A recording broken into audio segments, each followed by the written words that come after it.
Greetings. It is time to continue the unending saga of rigging snow. Hey Rick, thank you for this useful and productive question. What graphics card do you use? Hilarious and original. Alright, so guys, I know there's only like 2 people here yet, but for the guys who are watching the recording in the future, the plan for today is iterating, making things that already exist better, for the most part. Maybe first I'll catch you up on what I did off stream yesterday and maybe on Friday. I don't know when I last streamed. We now have cheek control. Oh boy, it's a bit laggy with Eevee. So we have a cheek control that you can move all over the place. It's also corrective with the shape key. We have this nose sneery control. We have a nose tip control. Nose tip control. We have this nose master control, or whatever you want to call it, that Rain also had. The lip roll finally works, but not very well, so we'll do a bunch of stuff on that. We have eyebrow wrinkles, which don't look too good without subsurf, but if I can get the subsurf to turn on, then... Hello? Subsurf, please. This is with subsurf? This is not with subsurf. Ah, this driver is just falling asleep again, isn't it? Yeah, it is. So, with subsurf, we have some eyebrow wrinkles. Oh, you can also now move the eyebrows all over the place without it breaking. Well, except maybe outwards, but yeah, don't do that. What else? What else? Currently, the lip corners do this kind of fish mouth thing, which we will tweak today when you open the jaw. So that's different from last time. I think that covers most things, and then some of the shape keys probably got tweaked a bit and whatnot. Okay, so that's the stuff I did off stream. That's the stuff that you guys missed. And I have a phone in front of me with my to-do list of some points that I talked about with Rick earlier today in the morning. And we'll see how much of this we can get done, because I think I'm only going to be here for a couple hours before I go climbing. So, let's see. I don't think I'm going to read out this whole list because no one cares. We'll just go from top to bottom and just start doing stuff. So, number 1, make brow wrinkle less W-shaped on eyebrow. Oh, this is a new line. So, just make the brow wrinkle less W-shaped. Sounds easy enough, right? So the way I'm going to do that is I have my PoseKeys set up here, which I know you guys don't know what this is yet because it's not released yet, but whatever, just watch. So we have an eyebrows up shape. I'll say set pose, and there's our pose. And then I can press this button to summon the what I call the morph target, which I know is confusing because other software uses that for something else, but it kind of makes a lot of sense here. So anyways, I'm going to summon this one next to my mesh. And now I have this eyebrow shape. And I want to do this with subsurf because this shape really only looks representative of itself with subsurf on, which is kind of unfortunate because it's a bit laggy, but whatever. And so actually I already have a bunch of shape keys here from when I was authoring this. We have a wrinkles depth variation asymmetric. Oh boy. Oh, this is super laggy. Oh boy. Oh god. Okay, wait a minute. I think the music is too loud, no? Let me knock it down a bit.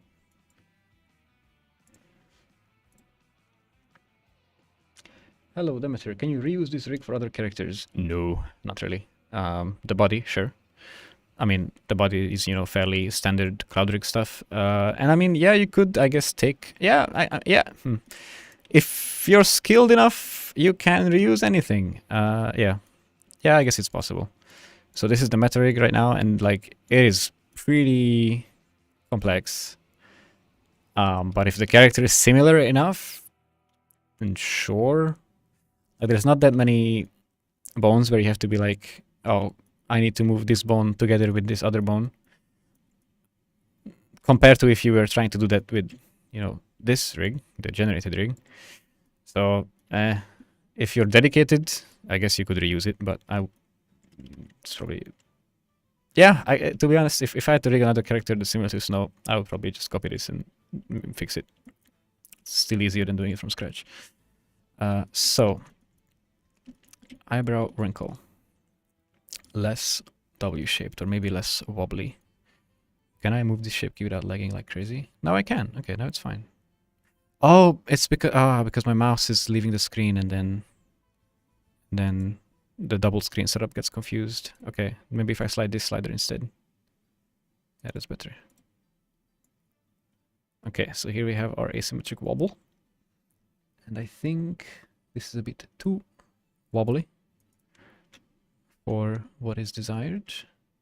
So let's change the wobbliness. Now the music is too quiet. Come on.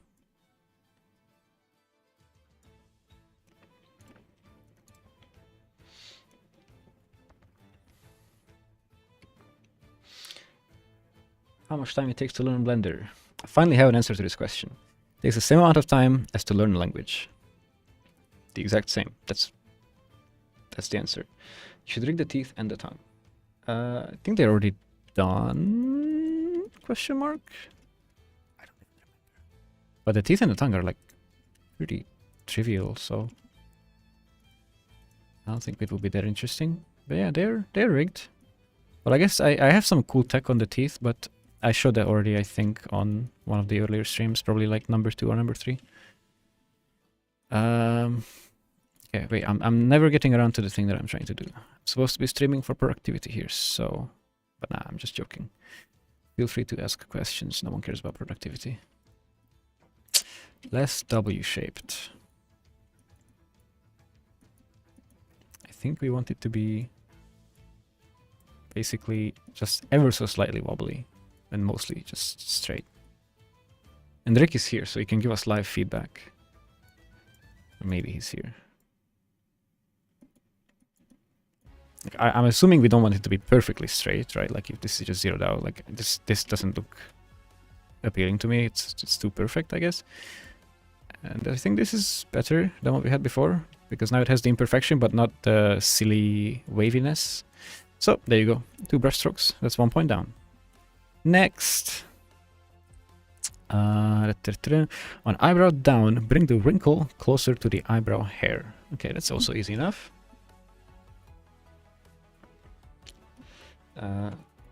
So just want to ask, is it worth it to do such a complex rig? Well, I mean, I guess depends on if it's for a background character or for a main character. We want to get Snow's rig to be as good as possible for R&D reasons, and also because we want to share him with the public.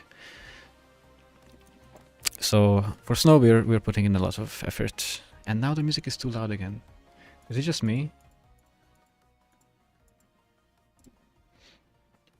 Like, not that anyone is complaining in the chat, but it's like sometimes I can hear myself speak and sometimes I can't hear myself speak, and I would prefer to hear what I'm saying. Anyways, eyebrows down. Right, okay, no, first let me apply the eyebrows up shape that I just changed. So this is what we had before. Where is my subsurf gone again?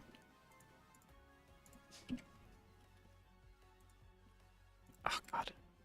What? Seriously, what? Why? Why no subsurf? Gimme. Now it works. Okay, I think it's a bug that was fixed, but I didn't update Blender and I don't wanna. Anyway, so this is the shape that we had before, and then here's... Ooh, I swear, this computer is such a nightmare to use. Shape before, I make... What? Okay, are you guys seeing this? Like, my mouse did not leave the screen, so it shouldn't explode. I guess it can't even loop around. Okay. We just go very carefully like this. This is what we should have. And I press this button, and there you go. Lovely jubbly. All right, eyebrows down. Set the pose. So we want these wrinkles to be more like here. So we'll probably use the next edge loop instead. So I'm gonna press this button to get the shape next to my guy. And yeah, it looks ridiculous without subsurf, so we enable the subsurf. Actually, maybe we...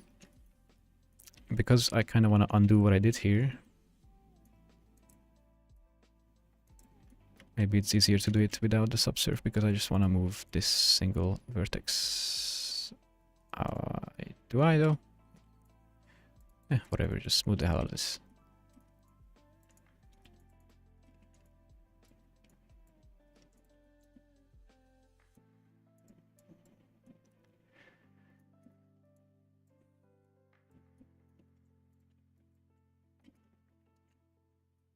Okay, so no wrinkles at all. I'm gonna hide the rigged mesh and reset transforms on this shape key storage mesh. And then look at this with subsurf. Okay, so I think we'll do a little bit of cheating and we will probably bring this edge loop a little bit this way. So this one this way. To be able to have like this one sink in and create the crease that I want. So let's do that.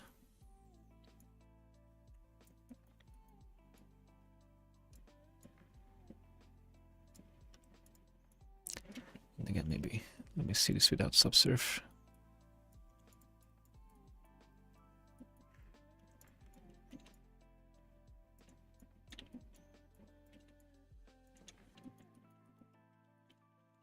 And with, oof, that's deep. Actually, maybe we could. Let me try something with. Man. Just a couple of vertices at a time that we're working with here, which is fine. So, oh boy.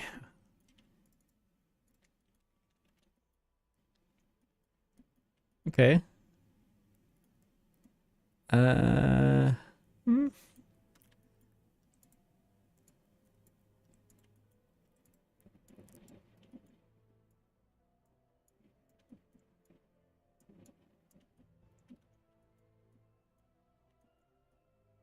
That's pretty. That's quite a strong wrinkle.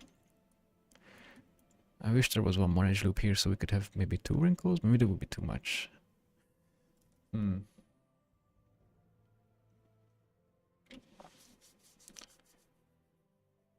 Every character in an animation movie is made like this.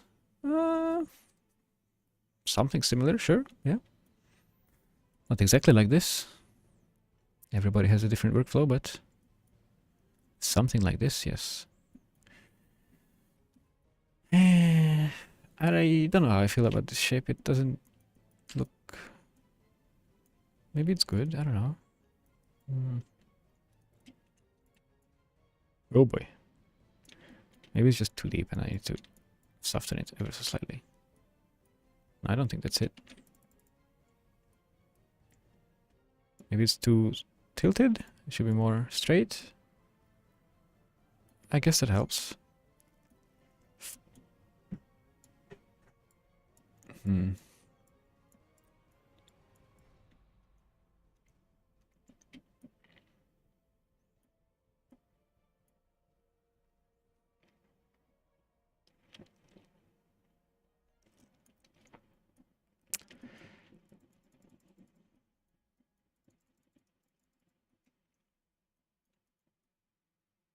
Meh.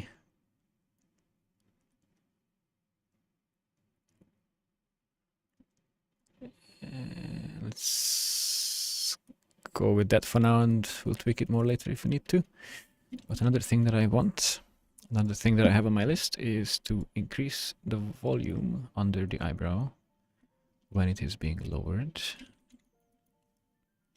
So I can do that here, very carefully though.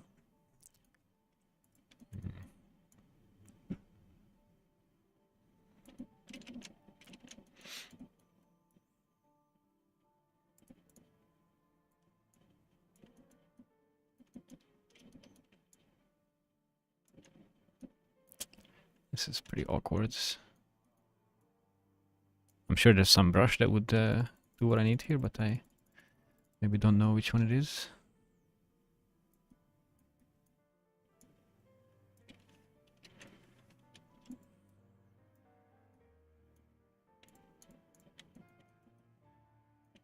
Could just do it in edit mode, to be honest.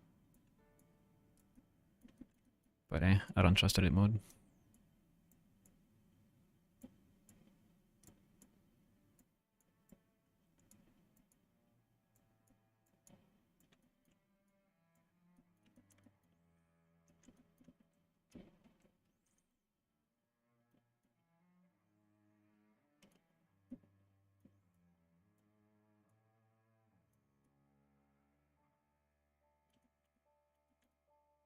I think I should turn this shading off because it's not helping me here. And I just quit the stream by misclicking.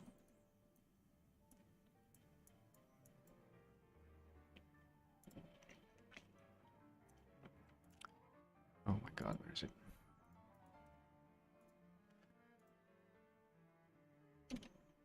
I can't even use the back button. Oh, whatever. I got it.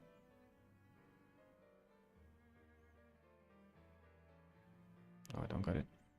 Ah. Now I got it.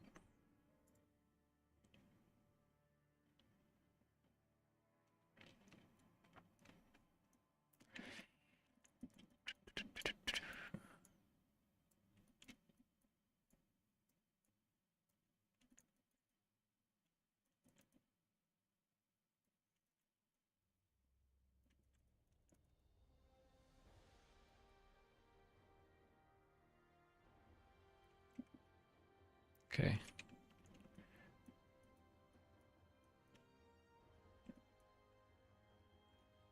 There you go. Is there enough volume? Oh, can't see much without the shading.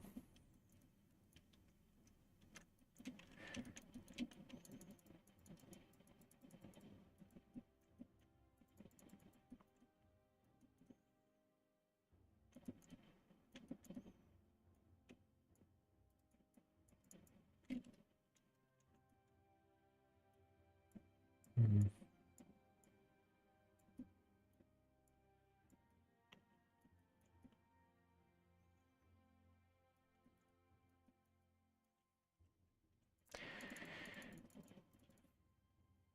All right. It's I guess it's better.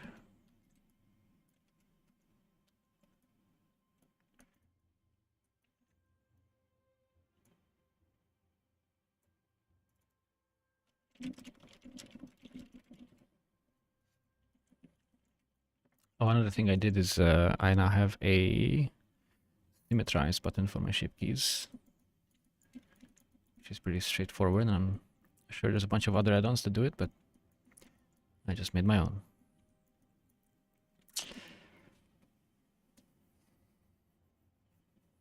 How to make a world in Blender? I don't know the answer to that. Use reference. I'm guessing that was meant for this, and honestly, that's a good idea. Let's do it, guys. Let's look up some frowny people. Furrowed eyebrows. How do humans look like? They look like this. Or like this. See, they have many. Oh my god, this guy has so many wrinkles, and they're huge. It's amazing. God dang. See, we can't afford that. We need... Screw this guy. Holy moly. This is what we need.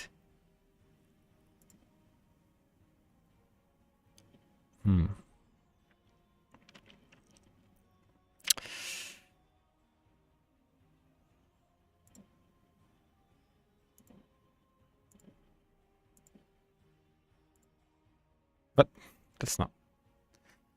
Ah. Okay, I guess the first few images are all big. Oh! That's what I want. Okay, I think I'm breaking all kinds of copyrights by just going on Google Images, so let's just go with this. No, it's kind of subtle. I need extreme. Ah, Ethan, perfect. He won the MCME, maybe.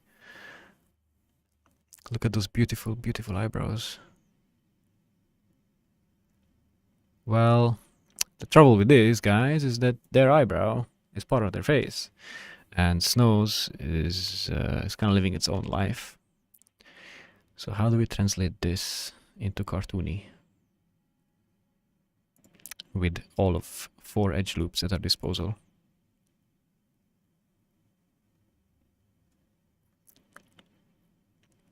I mean, goddamn, that's pretty extreme.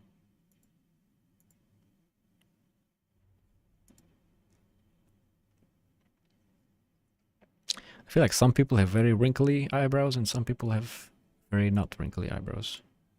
Isn't that fascinating? Okay, okay. Did I become smarter? I think so. I think this line needs to go much closer. Or, well, yeah. Yeah. I think that's it. Oh, wait a minute. What have I done? Oh, no, this is fine. Yes. So, bring wrinkles closer to hair. And then we just slide it. Just like that. But man, then there's this big emptiness in the middle. It's just, I guess this guy just has a lot of space between his eyebrows, you know? Hmm.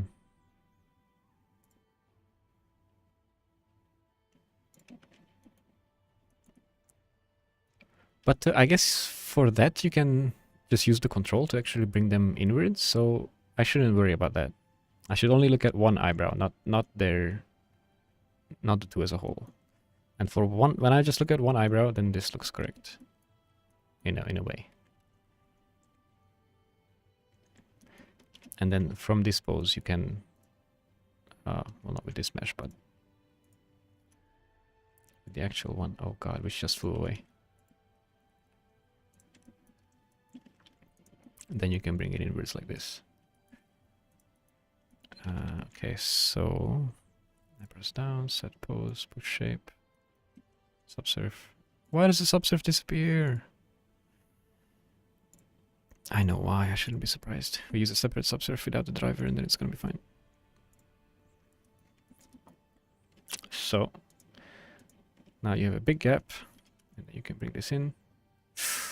Ooh, and then this doesn't do the thing goodly. Uh-oh. But maybe that's a separate issue because... maybe not.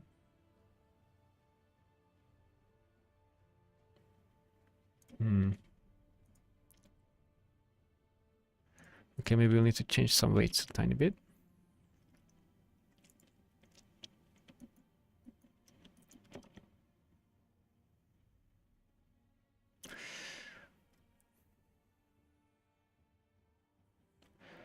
It's also kind of suspicious that this edge loop is coming outwards instead of going inwards, but yeah, that's what we can do.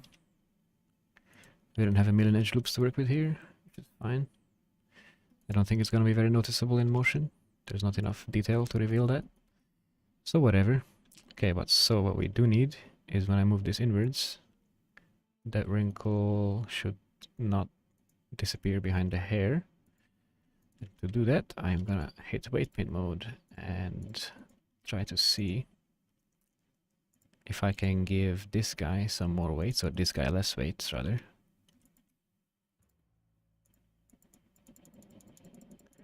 And I'm pretty sure that should do it.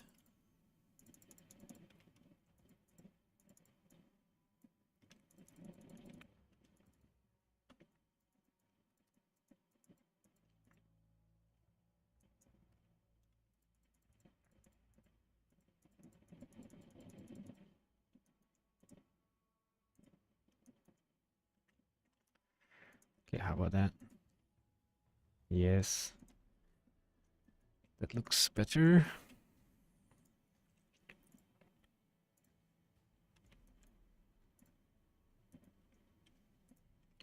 So now, if you move the eyebrows inwards, almost. Okay, we have the top half, and then the bottom half still disappears behind the hair. Come on.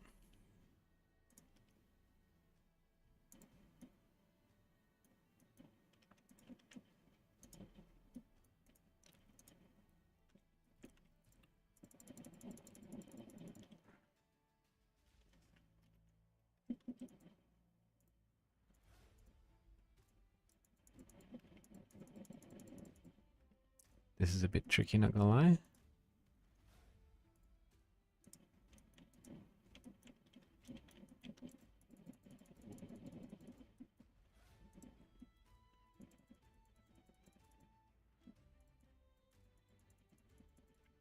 Okay, maybe like this.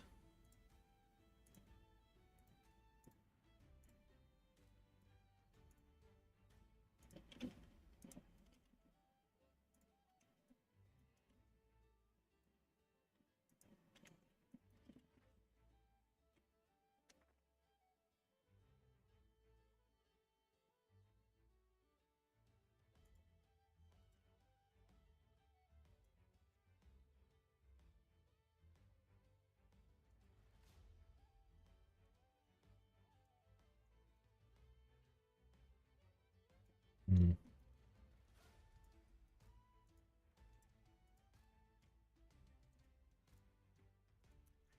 Like it could still be better, to be honest.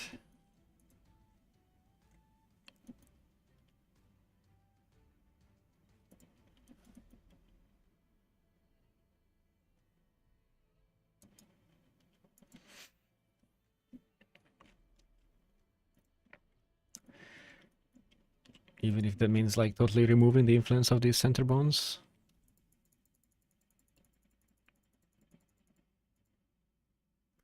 Although, wait.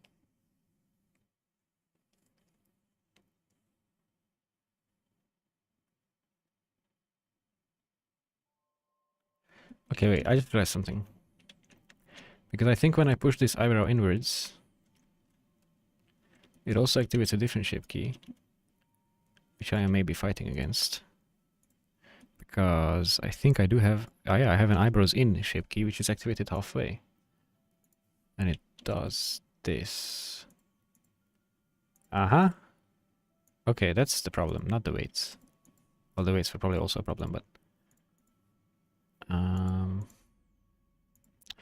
Right, so I guess I just need to update that shape as well and hope that once I do, it will combine nicer. So let me enable these. Go to the eyebrows in shape, which looks like this disaster. Okay, maybe that's all I need to do. To just refresh it. Eek.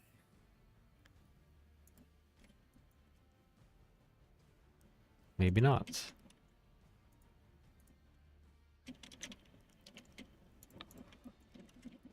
Okay, but this is a far extreme, so if you make it a little bit more reasonable, no.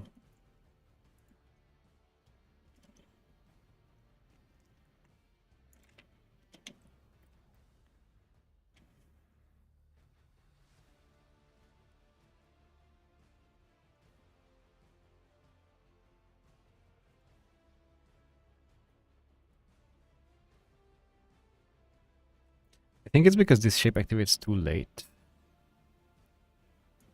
Maybe. So currently this is a 2.017. What if we do 0.012?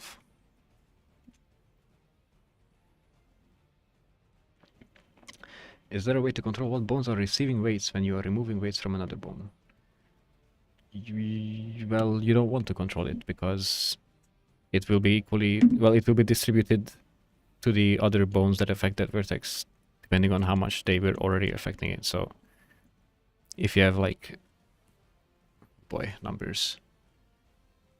If you have 3 bones affecting a vertex with values of 0.1, 0.6, and 0.3, and then you remove the 0.1, it will be redistributed between the 0.6 and the 0.3 in a 6:3 ratio. Which is good. So you will have 0.666 and 0.3333. Okay, so now this pose should activate at 012, which is like this.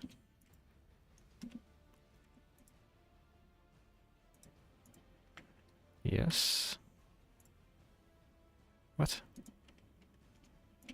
Keyframe that thing.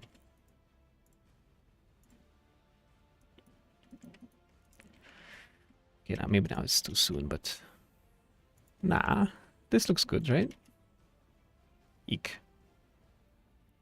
Well, if you don't push it too far. Okay, maybe something in between. 0.12 is not the number that we need. 14. Trial and error will get us there eventually. 0.14, 0.14. Go again.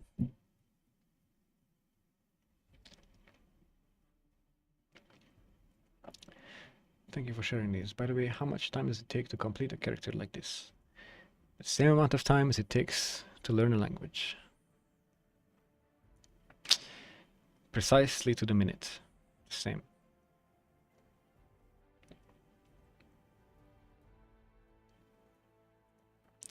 I knew 2D animation needs to draw one by one, but if 3D animation, do we need to draw one by one or just copy the character?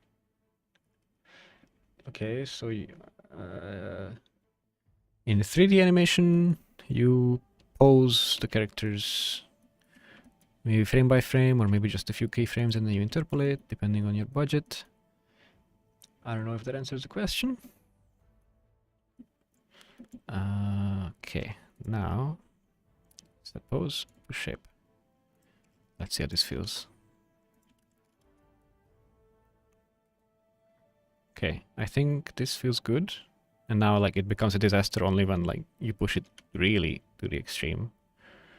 But like, yeah, maybe. And then if you lower it, then it's still a disaster. Interesting. So if it's down and in, it doesn't work together nicely. Oh, I really want to don't set up a corrective for this. Instead, I would rather just change this.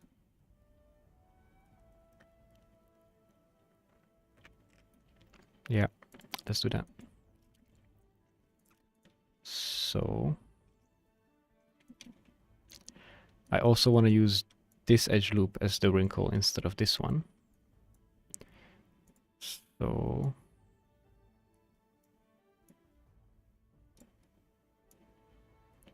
yeah, I'll just call this wrinkle old, make a new one called wrinkle new, and I'll try that again. I think I also want it to be lower, maybe? Nah, maybe not. Yeah, maybe yes. So let me drop this. I should hide the rig because it's in the way. So something like this, and then this edge loop is gonna be the wrinkle, which will be consistent with the down shape, so I think now they will stop fighting each other.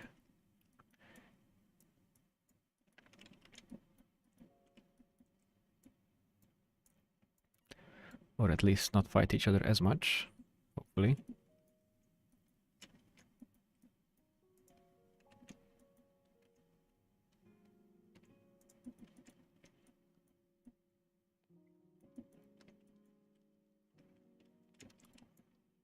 You could also put some asymmetry in this, to be honest. I think that might make it look nicer.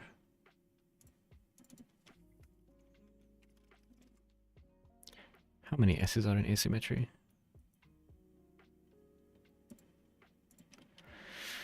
All of the S's.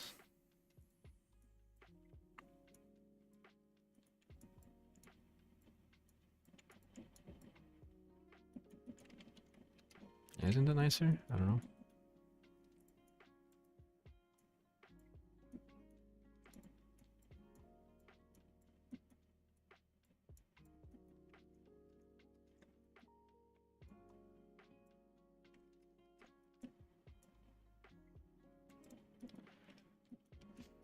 Let's try this.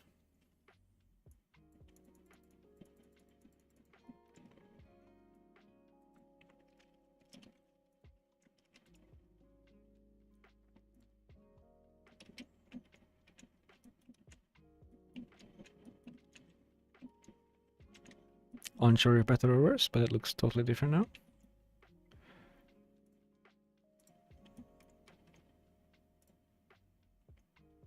Let's see how they combine.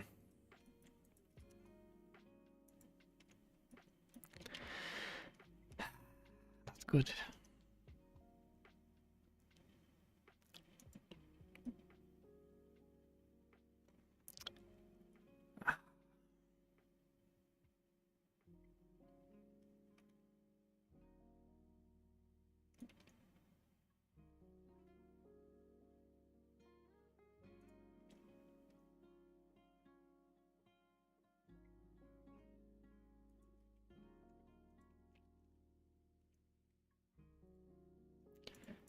Let's try messing with the weights again, but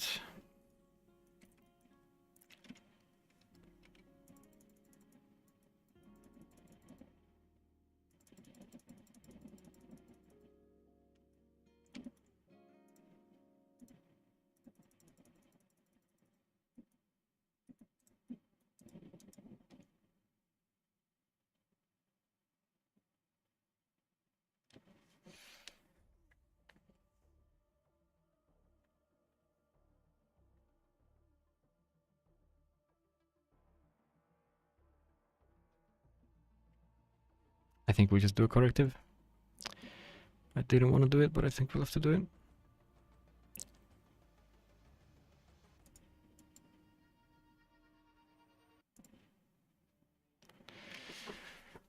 Yeah, it's fine. So I'm gonna add eyebrows down plus in, and we will have a shape. I mean a pose for that right here.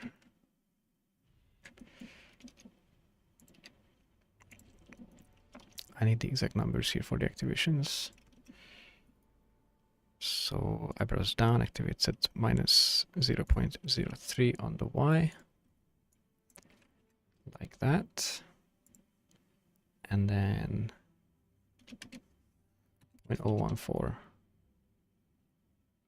Is it that much? 0.014 on the X? That's insane. What the heck?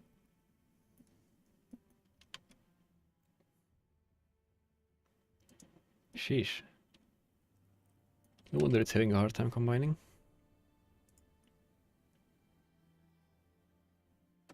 I guess we can have it be different. 0.01.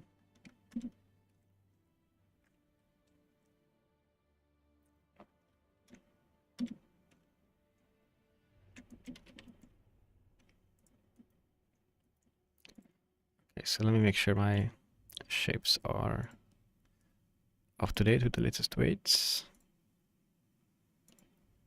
Like that. And then 260, 220, 260. That's good. So we set the pose, and then we make a new thingy. Then we can press this to hide the other stuff.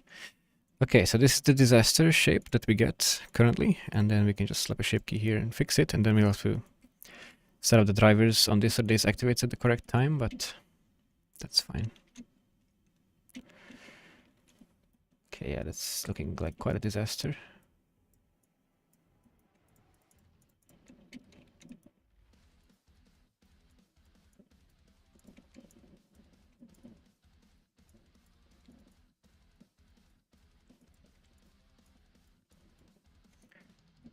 Let's see, less of a disaster?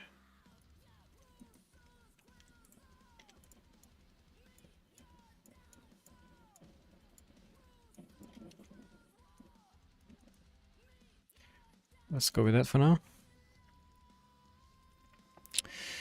And so, in our post key, we want to make a couple of shape keys. And these won't be hooked up automatically by CloudRig, we will have to hook these up manually.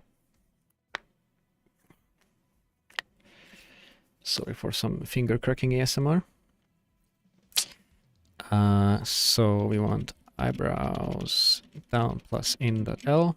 Wait, what am I doing? That goes here.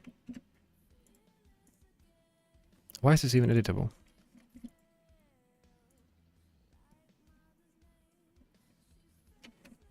Okay, whatever. Eyebrows in dot R. And then they have data for some reason. Still haven't fixed that. What the frick? There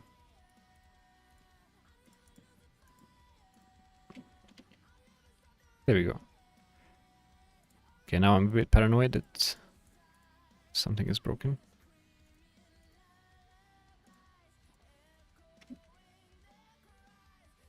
Do these not have the... They do. I'm a bit confused. Let me just press some buttons for sanity's sake. Yeah, like this is borked right now. Thankfully we have buttons to unbork things, but... Huh. I'm just surprised. Because it shouldn't be borked. Whatevs, whatevs. Okay, so now I want that shape in here, yes.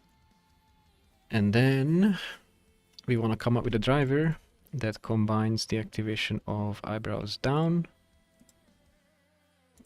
and eyebrows in.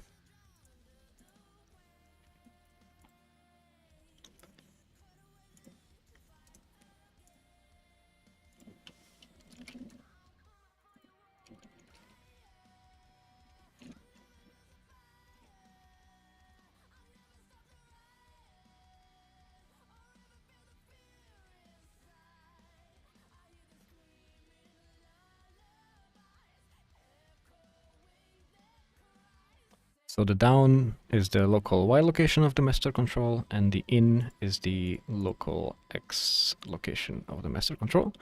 And as for the amount, we can take a look at the... Oh no, so the original amount was 0.014, but I actually changed that to 0.01 for this corrective because 0.014 inwards when you're already fully down is just insane. But anyways, I want to multiply this together by in times this. I think. And except this is 10. There you go. That should be 1 instead of 0. Oh, I'm dividing, not multiplying. What am I doing? There you go.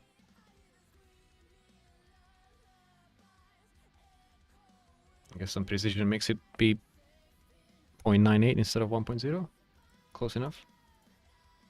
And then we do the same, but for the right side. Maybe we need to flip some values, but maybe not. We need to flip this. Lovely. Okay. So now we have a corrective that activates when we are fully down with our eyebrows and we want to push them inwards. Now let's make sure that that actually looks good.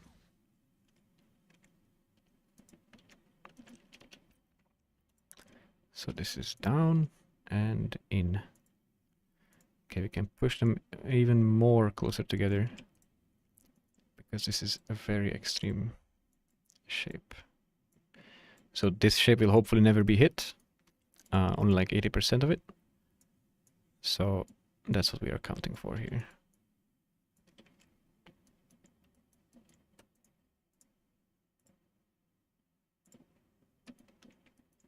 Oh boy.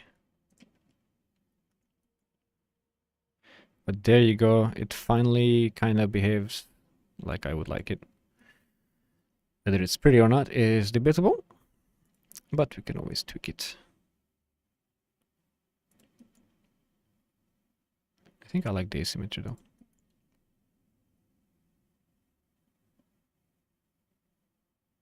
Okay. That's that done. It took way longer than I would have liked. Okay, so this is done. And more volume on the inside of the eyebrow, that's done as well. Add a wrinkle slash bump on nose bridge on eyebrow down. So we are still on the freaking eyebrows. But we just want the down shape.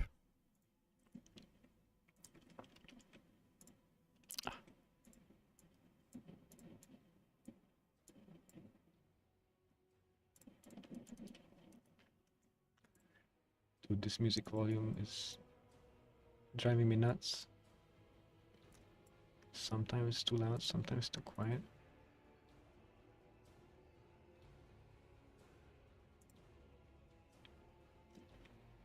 Let me catch up on the chat a bit. Ooh, my eyes are going kind of woozy. Let me turn off something.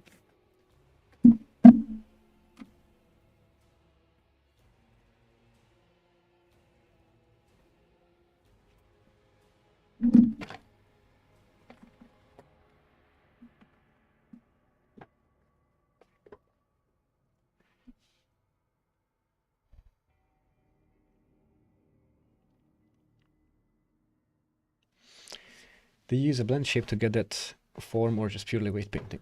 We are now using shape keys and weight painting. We're using everything stacked on top because we can.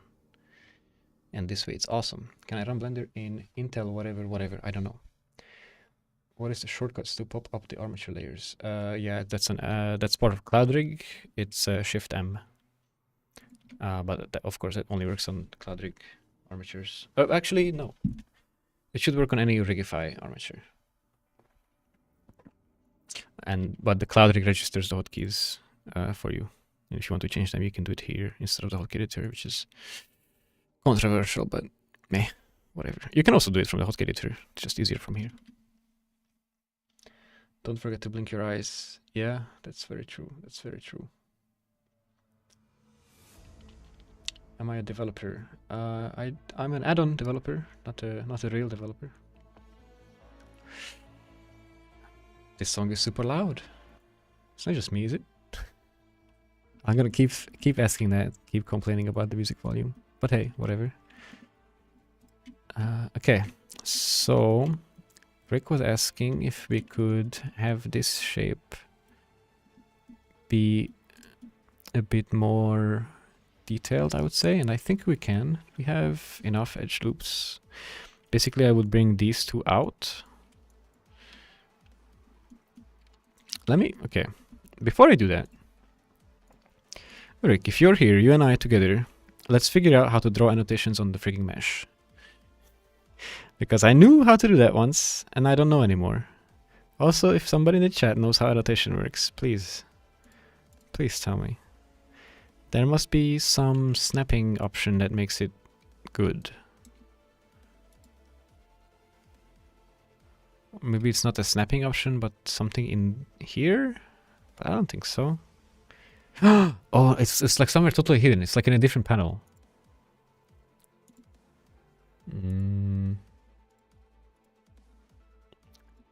Oh, I know. You have to go into the annotate tool. Then you change the placement to surface. And then you go back on whatever tool you want. And then it's fine. Of course! Obviously. Oh, Blender UX. Never change. Okay. So, this thing. So let me hide this, bring this here. And let's extra wrinkle. Bloop. And let's see. Maybe just one edge loop would do it. So can I just grab these and say, oh boy, oh, now I'm snapping. Don't snap.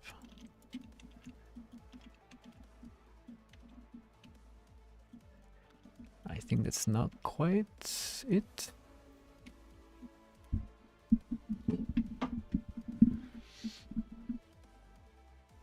Is it possible to download Blender on a Chromebook? I don't know.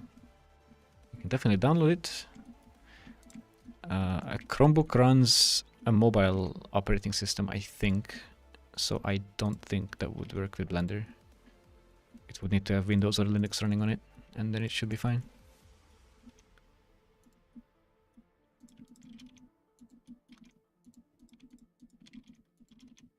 But I might be wrong. I don't know what OS's Chromebooks run. Maybe they do run Windows. Okay, I think this is kind of what we want, except for this area. But that's fixable, maybe.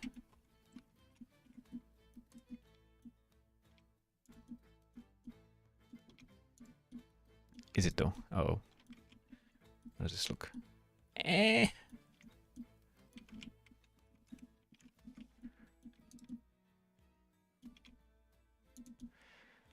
Oh boy.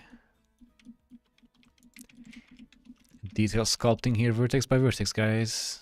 But look, I think that's the thing that we needed.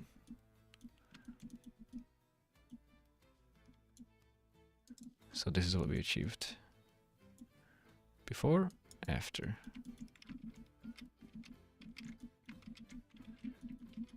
I guess it's better. I'll keep it. And then okay. Come back to the rig mesh, eyebrows down, set pose, push the shape. There we go. Wait. The whole thing moved up, down a bit. That shouldn't really happen. Okay, moved up a bit. Dude, oh my god.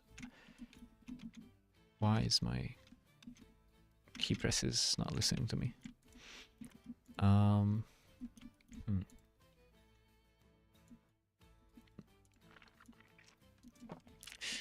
just gonna... Oh, but the math is also changing. Okay, something has gone horribly wrong. Maybe this was always borked. I will unbork it now.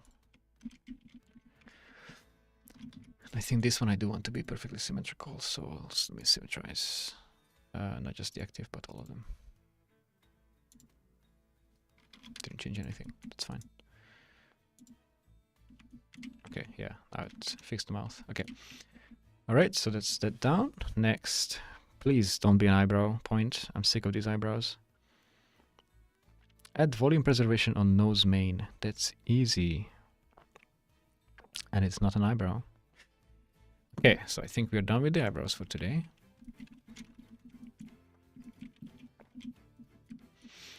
Now, these controls probably shouldn't be on this layer, but whatever. Because they should be hidden. But nose main is this guy. Oh, whoa. God damn. What a mighty beak. If I've ever seen one. Oh god. Okay. So we can just enable volume preservation on this and regenerate.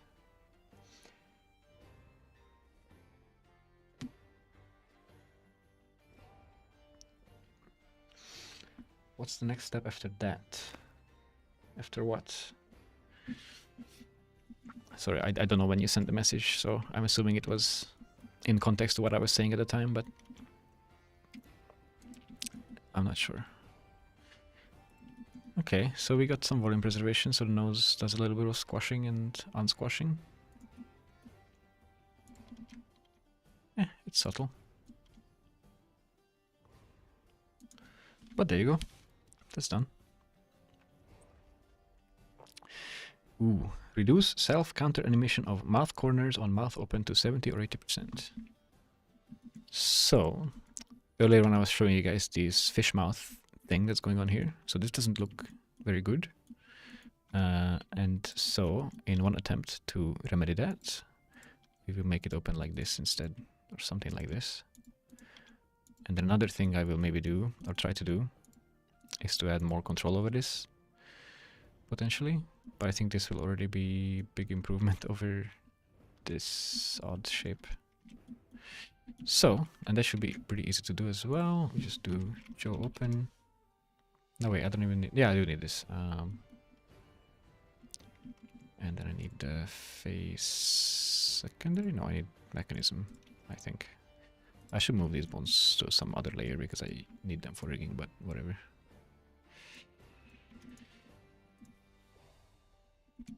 You know what I should do actually? I have a button here in Cloud Rig. In the Rigify Actions panel. That says this one. Jump to action. And when I press that, it's gonna put me on the rig with all the bones that are affected by the action. which is exactly what I want, except I want one more. I want the jawbone. RX30 because I... Okay, wait. That's not looking how I... Oh, right. And then I have another button up here, which is kind of a random place, and I should probably put it somewhere better, but disable constraints, which disables all the action constraints that are using my active action. So that's nice for actually editing these things. And now we can tweak these things. And so the easiest way, I think, instead of trying to find a pose, is to just basically decrease their influence by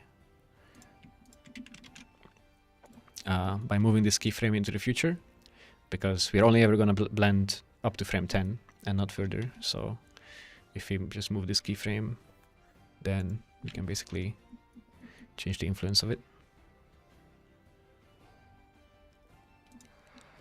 And yeah, this looks better, I guess. Maybe we should also affect these ones, the intermediate ones.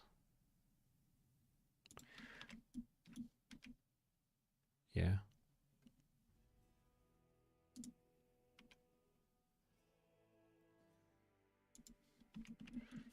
There you go. And then enable constraints again. Go to frame 0. And now our mouth opening looks like this instead.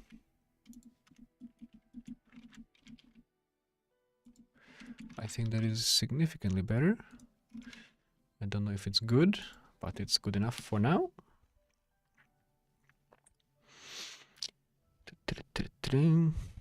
Okay. Add lip corner parenting slider between top and bottom mouth. Now this is a tricky one, and I'm not entirely sure how I will do it, because let's see what things are parented to right now. So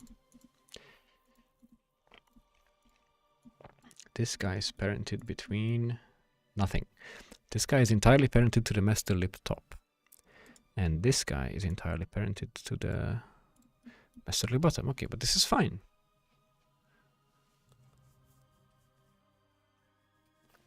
Because then that should mean that I am able to add the other bone and parent it to the other bone instead, the other being the bottom or the top, depending on which one we are talking about, right? So I can do this. And then let's say I want both of them to be parented to the top, then I can zero this one out and zero this one out. And that unfortunately results in this disaster, because we have this freaking corrective thing doing its thing. So this is what we would want, but that only works if this constraint is disabled on both of them.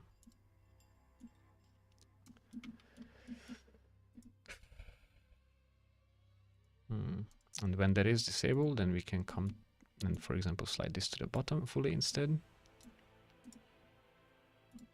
And this also.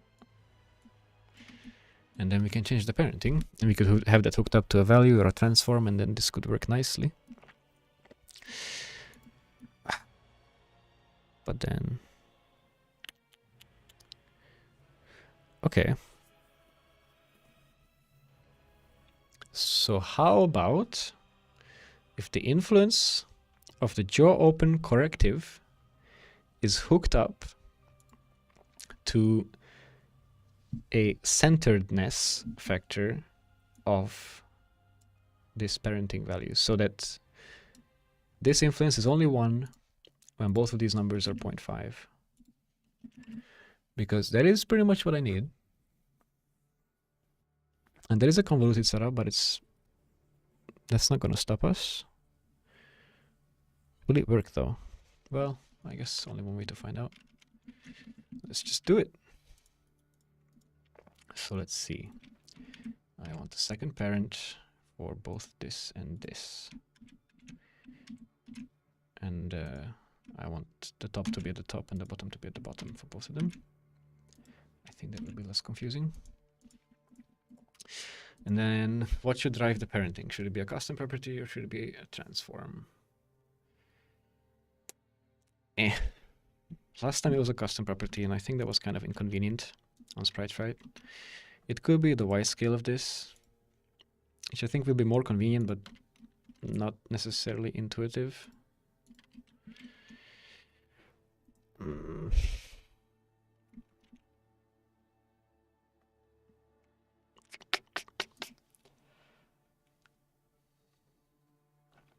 What was the next step after eyebrows rigging? I just so in the beginning of the stream, I was mentioning I have a list of to-dos, feedback from the animators, and I'm just grinding down that list top to bottom. So basically arbitrary order. So we're just going to be jumping all around the face, improving stuff.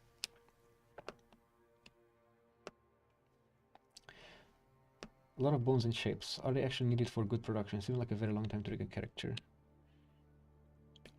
Productions take a very long time.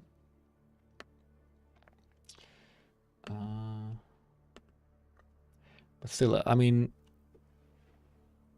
okay, I'm also using a new workflow that was developed during the creation of this character because, like, at least for me, you know, part of the benefits of doing like random characters like this in a like a very small scale production that is, you know, the entire production is just this character, is that we can do experimental stuff and R&D stuff. So we spent a lot more time on this than we will the next time I do the same stuff. It's going to be a lot faster because now I actually know how to use this new workflow, and it's freaking awesome. So yeah, come on, like, guys, geez, stop being surprised that things take time. Like, for the love of God, what's like not even a high budget animated movie? Was it Volt or Bolt? Bolt movie budget. Like, I think this was a pretty low budget animated movie. It's 150 million fucking dollars. So yeah, things take time. Are we surprised? I don't think so. And mind you, if you're gonna have a dog on screen for $150 million, you kind of want to make sure that that dog looks pretty good, I think. So in that case, yes, it's worth the time. If the dog is going to be on screen for 3 minutes, then maybe not. Then you would do something simpler and cheaper. Okay, so I forgot what I was gonna do. Oh, right, figuring out this lip parent switch. Decision time. Do I want to hook up the parent switching to the Y scale? I don't think it would feel good.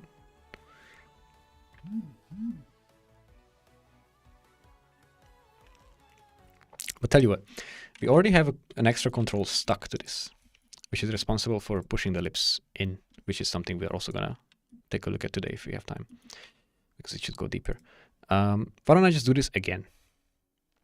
Is that gonna make it crowded and ugly?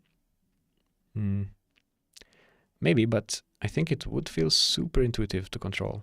If you just have an extra control here that you can move up or down.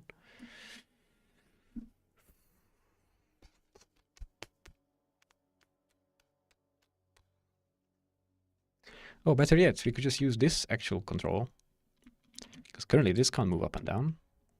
You could just enable it to move up and down. Oh, but then if an animator wants to touch it quickly and efficiently, then it's not gonna end well. Also, this is not working right now. Attack. Wait. Why can't I move it? Oh, that's why. So, it's also not such a good idea to stack all kinds of purposes onto different transforms of a single control, because I think that becomes error prone.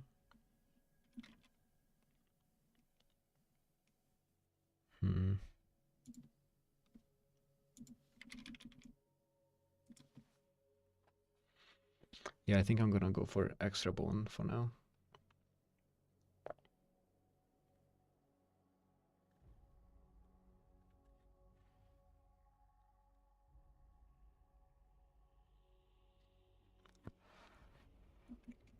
Let's do it.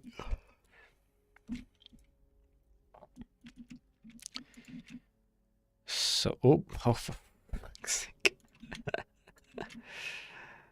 God, I hate this computer setup. So we have these guys. Let's call them. This will not be action based. Let's call it lips corner parent switcher. I mean, it's descriptive. It's an unusual name, but that's what it does. I don't mind descriptive names, even if they sound silly or look silly. Yeah, this is fine. However, I would have it not be rotated. And maybe also be down there. I don't know. It's gonna be a weird one.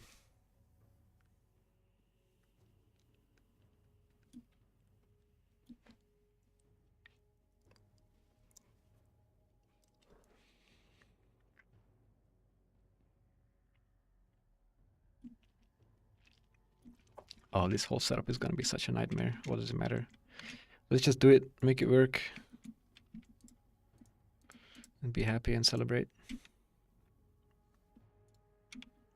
I'm on the wrong freaking rig.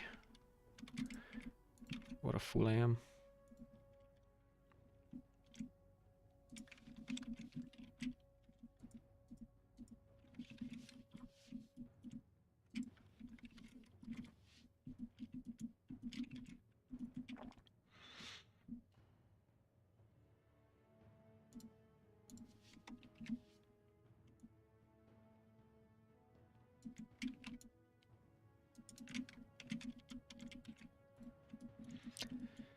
Okay.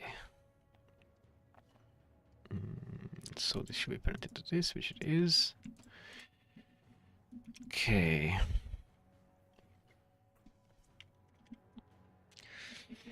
Oh man. So these should have drivers. No, wait, okay, first the limit location on this. We want this to only move on local Y.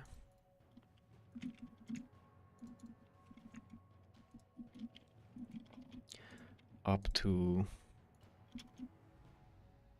I don't know, that much.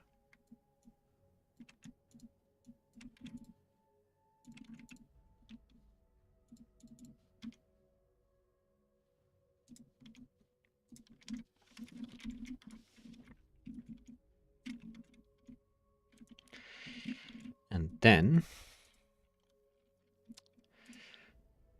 oof, okay, let me generate this first. No need. We add a driver. Targets the rig. The parent switcher.l y location local space, and we want it to be 1 when the variable is 0.012. So when this is maxed, then this is parented to the top. Why is it not working? Because I'm on the meta rig. But that's what it's going to be. So that's fine. Then we want the inverse of that on the bottom. So 1 minus that whole thing. Wait, no, it should start at 0.5. We can do that, that's fine. We just display this guy here. Oh, maybe this should be a double arrow actually, the shape. Yeah.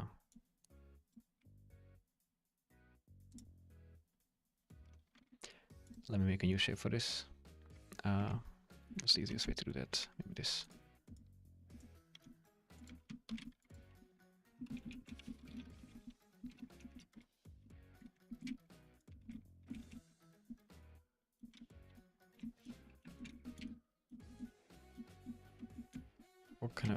What is this rotation on this thing? Oh, there you go.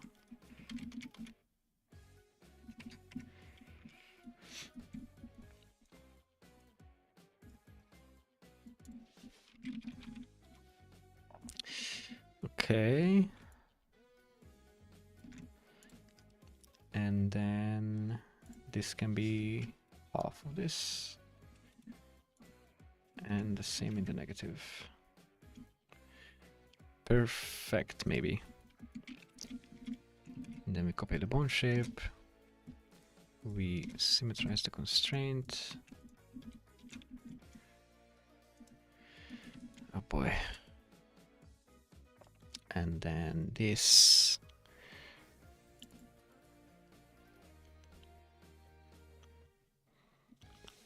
Is gonna be this minus 0.5 plus 0.5.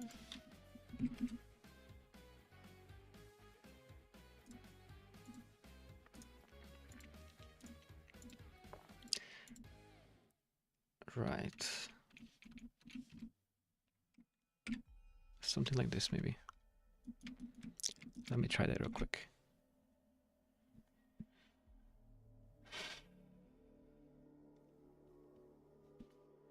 Is it true that rigging is for masochists? Nah. I have no idea what you're talking about. I like having fun, doing fun things that are enjoyable and not painful. Like fun video games like Celeste. I just completed the first 3 seasides yesterday and I had so much fun. That wasn't masochistic at all. Nah. Let me select this. Oh wait, that's not even what I want to select. So, why is this not moving?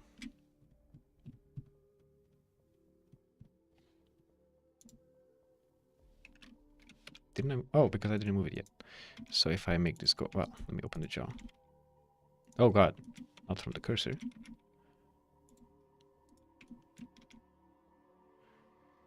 I think it's working. Yeah, it's working. Brilliant.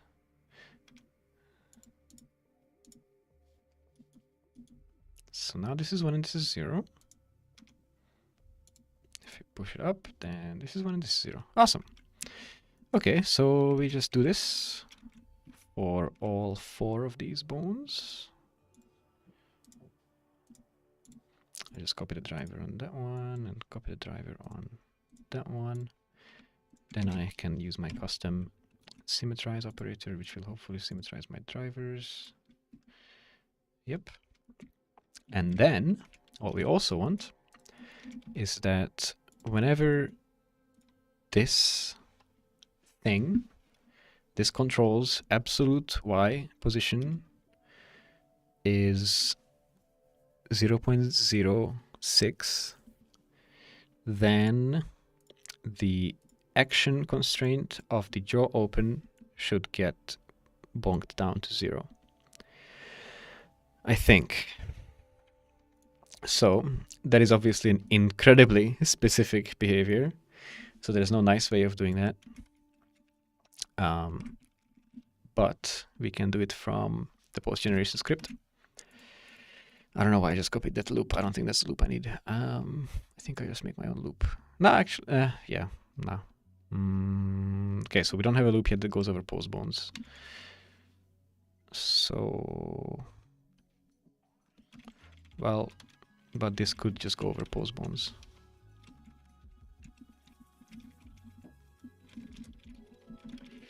Do that. And then we can say go over all the constraints of every bone for C in pb.constraints. If c.type is action and c.action.name is exactly this, then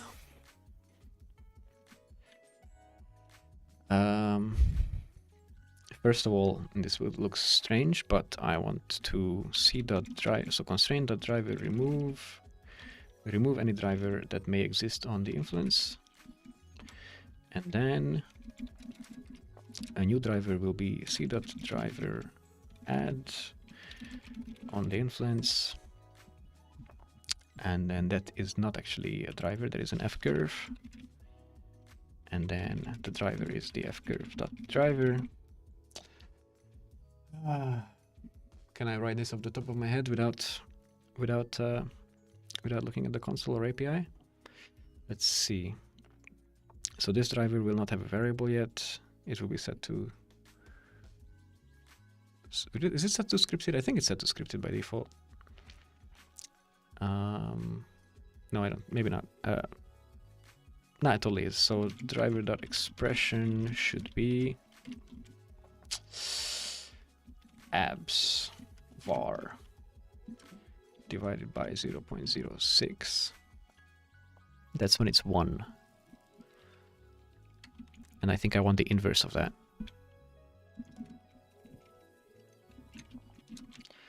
So this. So when it's... So as the control goes either up or down on the Y by 0.06, this will go from 1 to 0. Yeah, this should be fine. And then the variable is actually...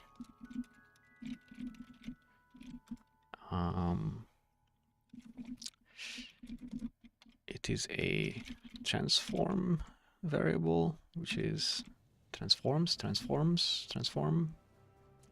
Is there an S here or is there not an S here? I think there's no S. And then the var.id is the rig, which I think I have a reference to. Yes. I also have a reference to postbones. Maybe I should use it. Why not? And then the var.bone target is... Ooh, that depends on which side we're on. Oh, for the love of God.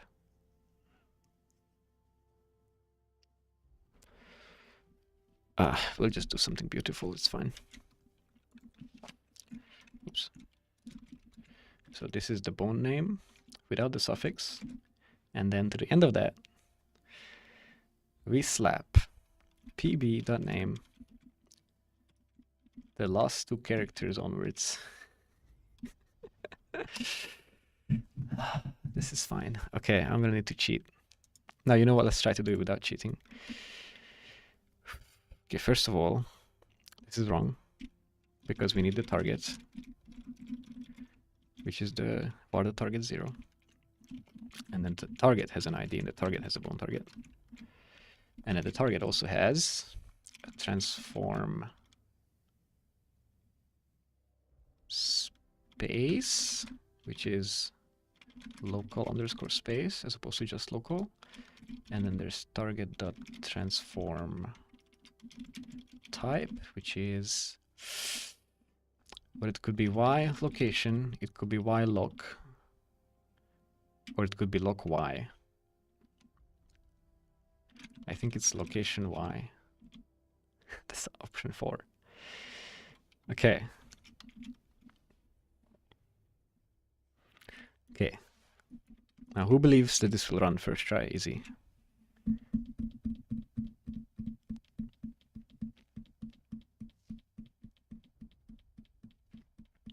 God damn it. It's transforms, not transform. Fine, have it your way.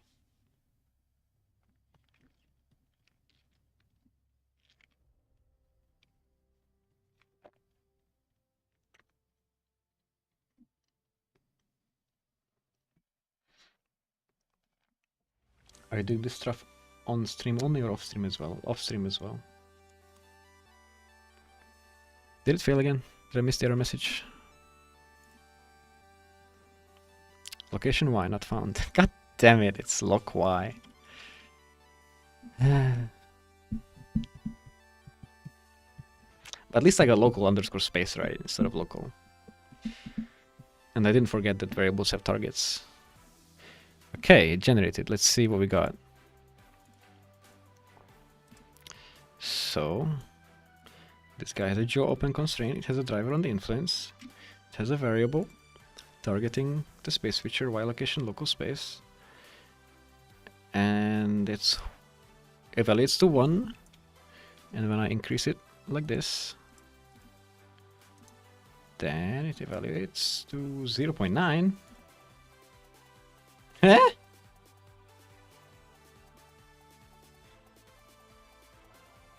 I missed a 0. Wait. What? Am I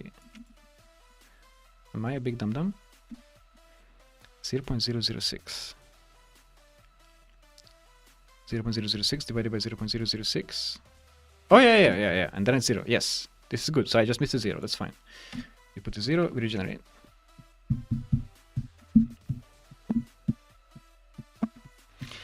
Take that, programmers with your off by 1 errors. Try an off by 0 error. Haha. Okay, so now increase this. The jaw open influence is 0, which means when I open the jaw, holy moly, it's fucking working. So, ooh boy.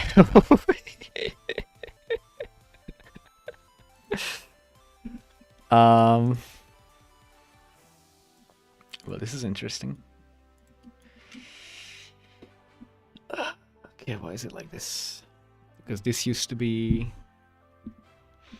So the way the action was authored, it was expecting that the lip corners will be parented fully to the top or fully to the bottom. So I think we just need to tweak the action and it's going to be fine again.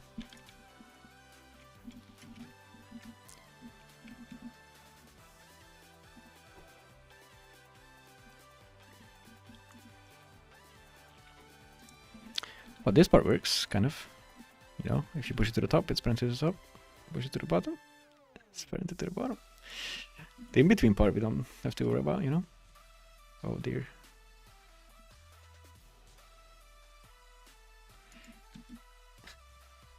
Okay, it's a mild disaster, but don't give up hope just yet.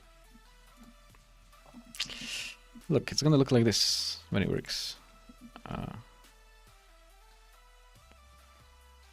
mean, shit, we could just keep this. Well, actually, yeah, wait. Yeah, I think we don't need this madness anymore with this setup, but... Oh, but then these controls don't work quite like you might expect anymore, but I think that's kind of reasonable.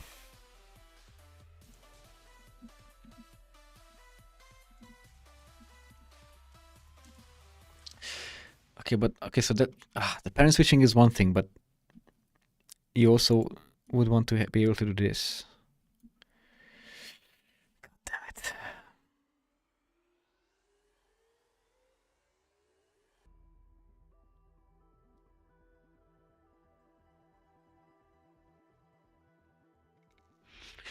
Okay, my idea is not functional yet.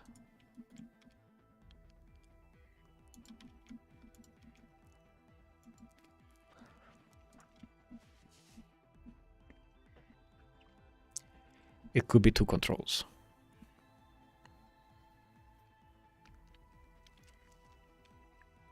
One for the top and one for the bottom. But it's really not gonna be fun to animate, I don't think.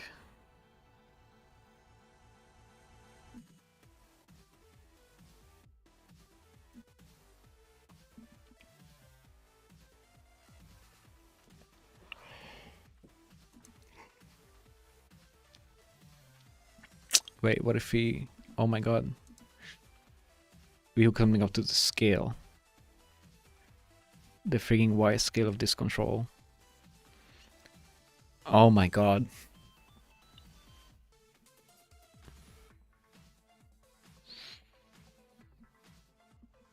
It's gonna be great, guys.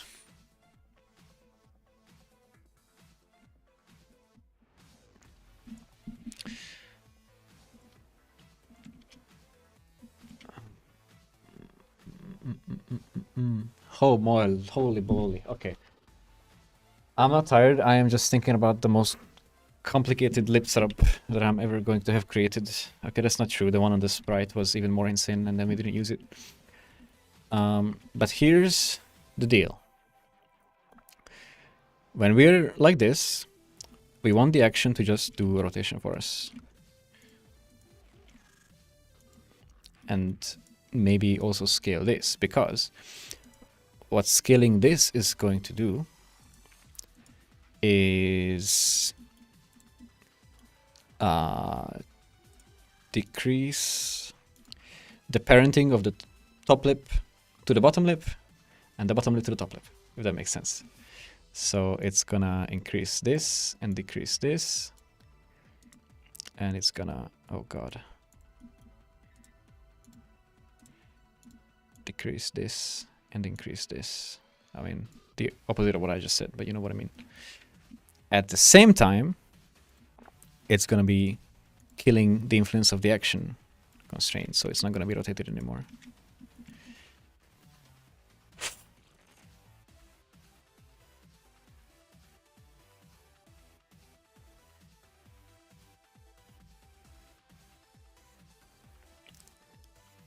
Oh god, we can do it. I don't know how yet, but we can do it. So let's just regenerate to see what I have now.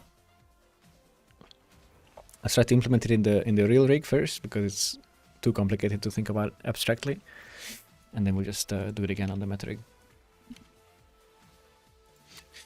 So first things first is to fix the action.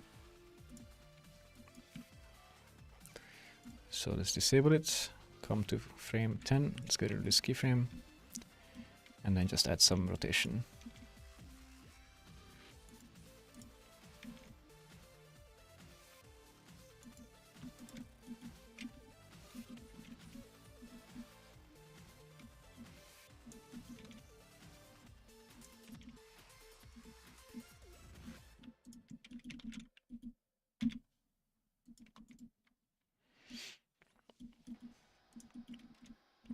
That's fine, so we're back to the fish mouth. Wait.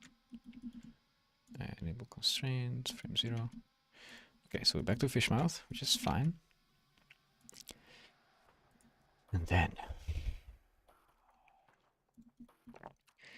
this armature constraint needs to have an extra variable. It's gonna have one called translation.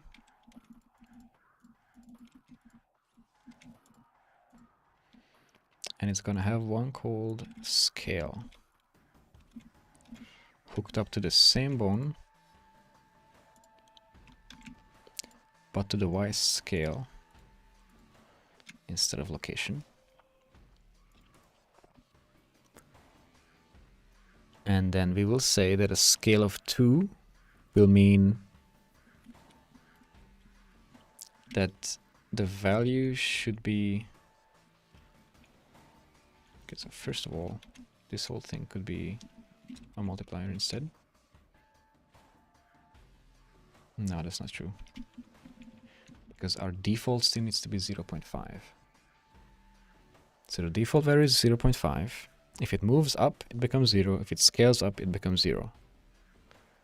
For this specific value, at least. That's easy enough. So this is still plus 0.5. And then we just multiply this with our scale divided by 2. So it's 0.5 by default.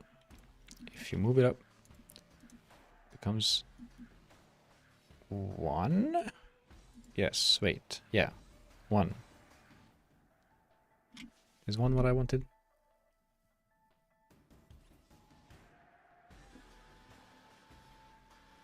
I don't know.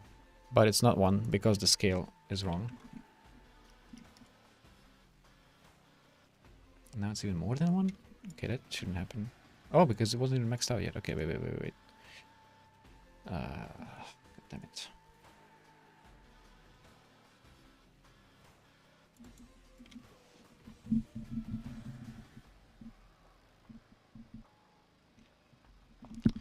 Okay, right. I think so. I want the scale factor, but then divide that entire thing by 2 and then add the plus 0.5.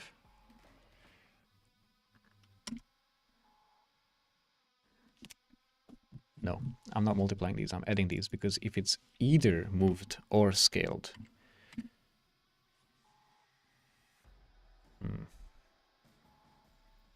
I might be retarded. Or sorry, mentally challenged, or whatever is the PC way of cussing nowadays. Okay, so what is scaling doing here for me? If I scale by 2, I have a value of 2, and this is 0. Well, 0 plus 2 is 2. Divided by 2 is 1. So this has a value of 1, which is good. Wait. Yeah, so 2 divided by 2, 1 plus... why is it not 1.5? I'm confused. Oh, order of operations. Ah! Order of operations. That didn't help.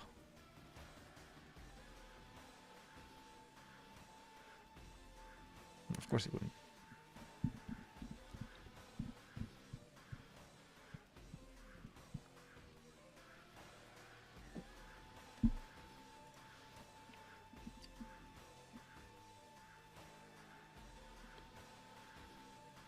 Oh, because I'm dividing by 2 again. Oh, wait, do I need that still? Yes.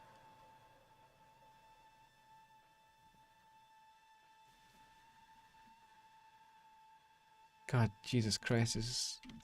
my brain hurts. So this is fine. And then if this is lowered, then that should become 0 instead of 0.25. God, Jesus Christ.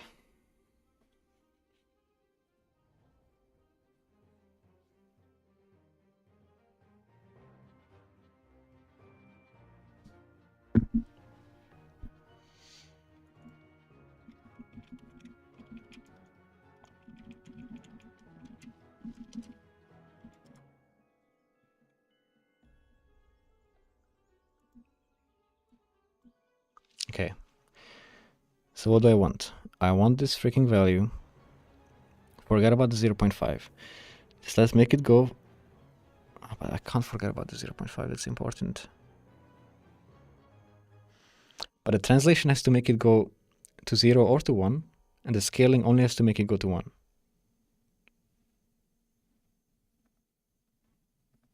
Does it matter though? Doesn't really matter.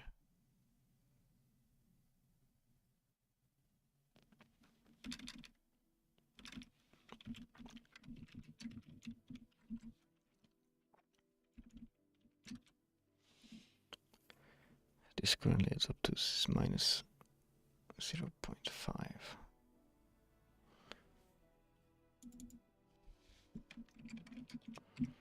So this is 0.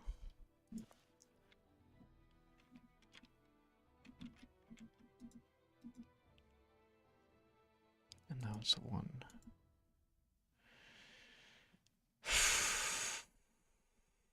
I don't like maths.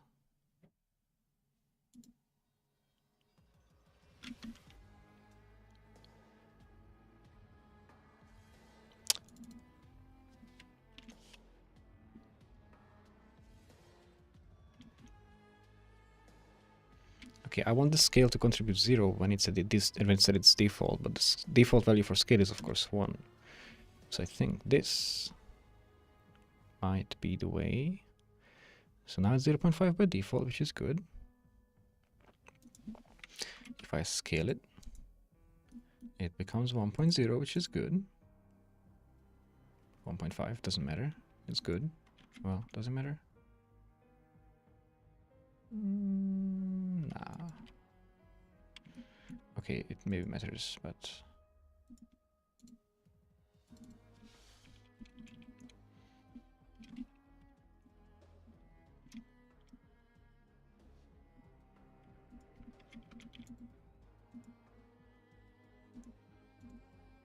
there you go.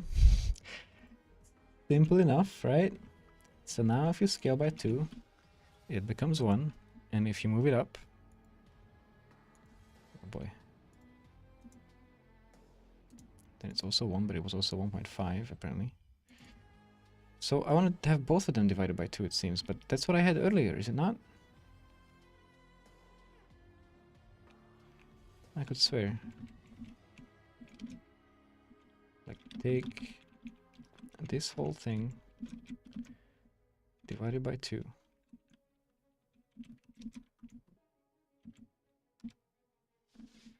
Yeah. But how is this different from what I had before?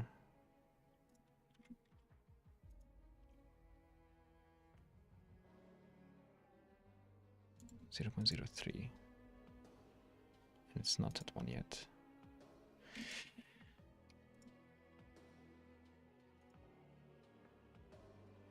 At 0.06 only it becomes 1, which is good. Okay, this is our driver. Can I remove some parentheses?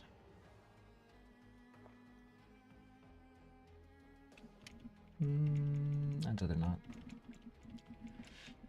Okay, so this is fine. This kind of makes some sense.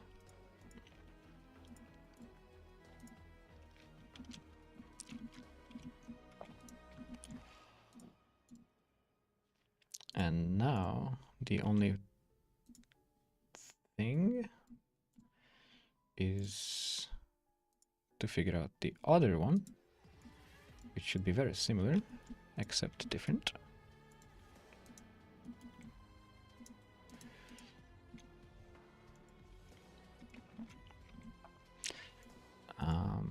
Right, so now it's increasing both at the same time. So I want the scale. Well, I guess I just want the whole thing to be inverted.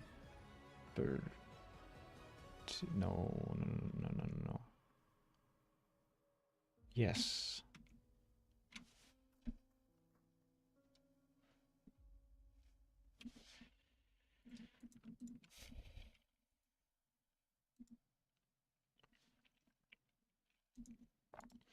So the scale is 2, this is 1. And the scale is 2, this is 1.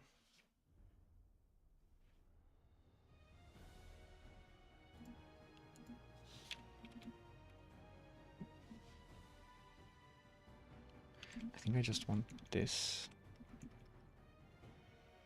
and this. That looks good.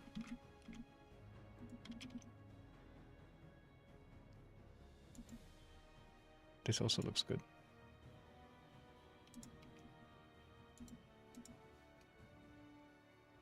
Yes. Perfect. So I take this, slap it on this. Oh boy. Then copy this to this as well. Oh no, something is gonna be wrong here, but whatever, let's just do it.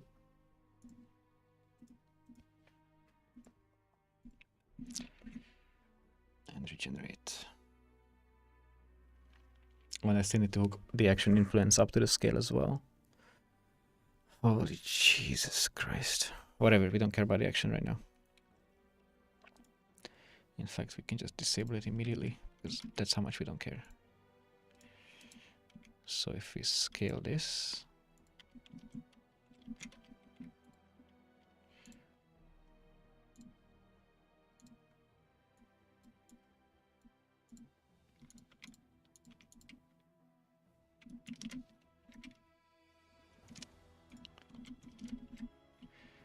so if we scale this, both of them go up, because I think these guys need to be inverted.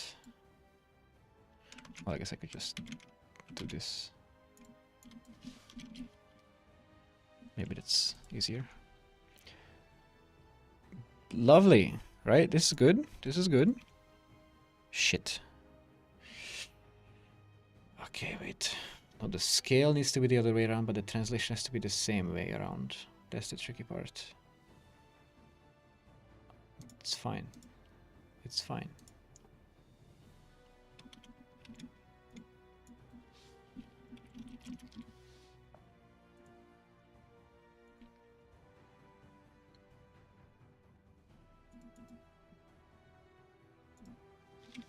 Right, so here we invert the scale.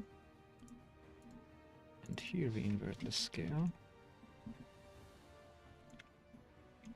So now the scale makes them go apart, but the translation makes them go together. Holy moly. Look at that. Maths and science and still doing some weird stuff.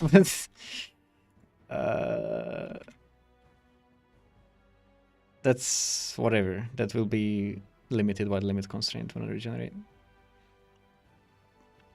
This is good. In fact, this is fucking phenomenal. Now what I want is some version of this creative driver on the Joe Open Action Influence, which is currently looking like this. How should it look like instead? So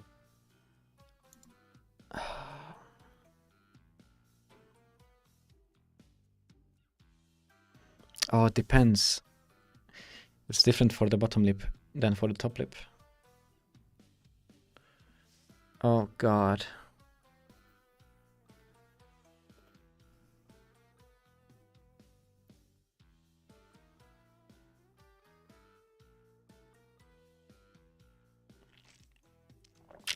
Okay, let's figure out one at a time then. The top lip's action constraint influence should be 1 only when the value that you get from this driver is 0.5. And when this driver is at 1, then the action influence should be 0.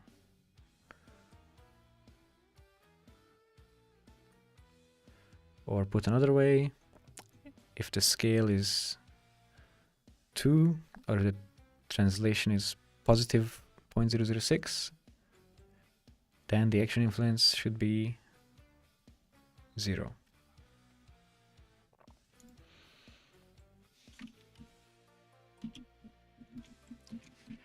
Oh boy, okay.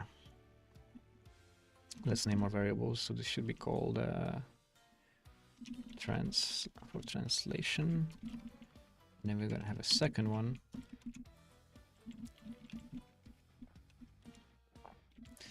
which will be called scale, and that one is gonna use scale y, and then our driver is gonna be, our expression is gonna be something to do with this.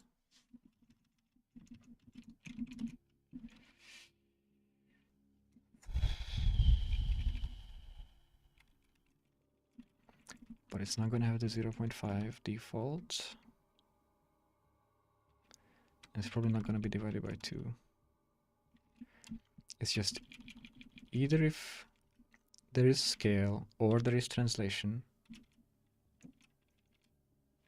then the driver should be not 1, but 0. So this thing inverted. Let's try that. And that should only work for the top lip. And then for the bottom lip, we will need to invert the translation. Line 52 through an error. I swear you can pass names to the variable new function. Come on. Maybe it's just can't be a keyword arg. Any tips for beginners animators? I'm not an animator, I don't know. Go check out Hyatis animation tutorials on studio.blender.org. Sign up. Slide 52 still. What? You can't name the freaking thing immediately? Fine. Var.name equals trans. Var.name equals scale. Go, come on.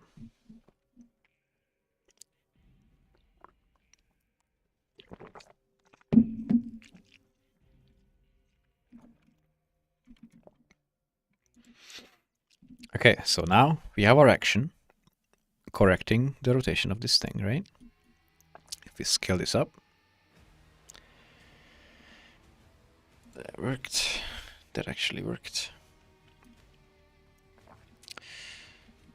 Now the action is not doing this thing, and if we translate this up, that also freaking works. That's good. It works for the top lip, but not for the bottom. So how do we do that? I mean, it does work for the bottom, but for the bottom we need the inverse behavior, which also means if we move this down, then both of them don't work. Oh boy.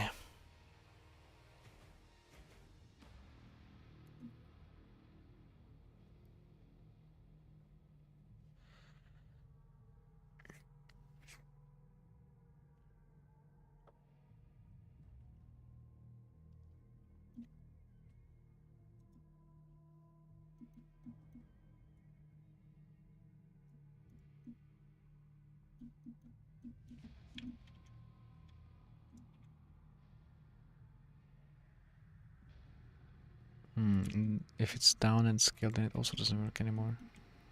Oh no, wait, the scaling just doesn't work at all either way. What? What? What have I done? No! Did I not? Ah, did I not copy the driver to the meta rig? Ah, I think I didn't. Okay, okay, it's fine. We undo, we undo. 'Cause I'm not coming up with that stuff again. We copy the script. Then we go back in time.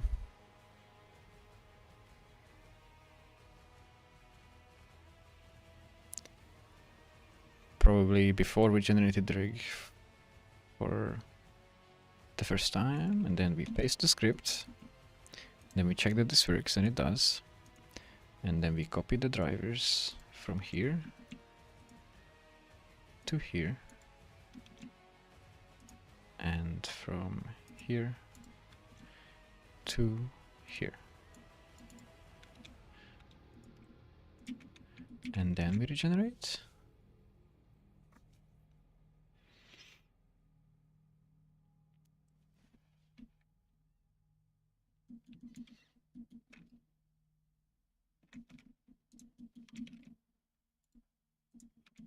Yes.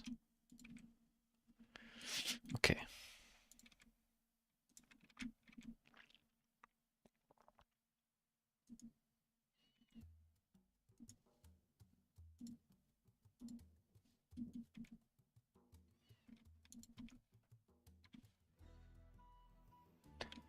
Oh boy.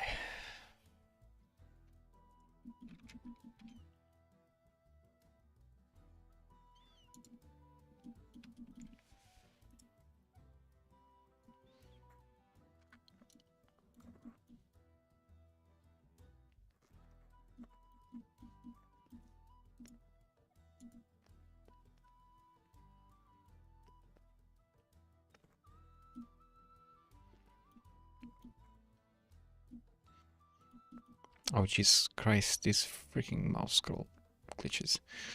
Okay, so here's what I'm gonna do. It's gonna be beautiful. If top in pb.name, then this is our expression. Else something else is our expression. Oh god. I only want to paste this, not the entire freaking thing. And I think what we change is the translation. Probably. We invert that one. Yep. That's it. Let's just do it.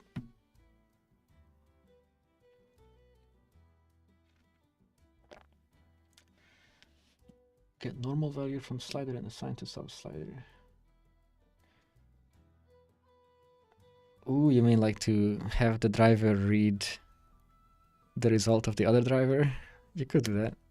I think as long as no, you couldn't do that. You can't have one constraint on one bone be dependent on another's constraint on the same bone. Dependency graph does not approve of this. It will believe that it's a cycle, even if it isn't.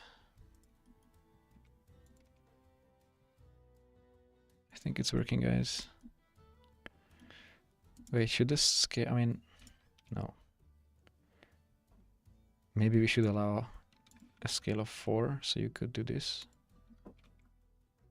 Wait, 3? Why 3? Well, I guess 3.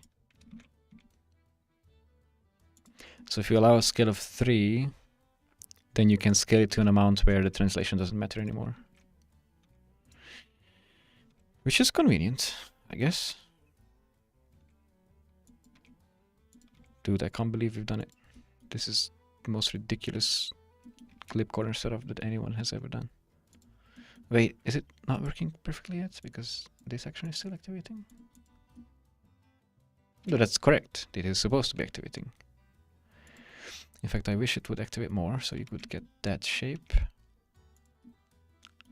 But then it would look bad when it's at the center. It looks better when it's at the center anyways. Okay, couple next steps. I want to symmetrize this so it works on the other side. And then I want the jaw open action to actually scale this bone up to avoid the fish mouth. So let me do that real quick. So we just press X mirror on this and that's done. Regenerate. WTF is this? It is madness.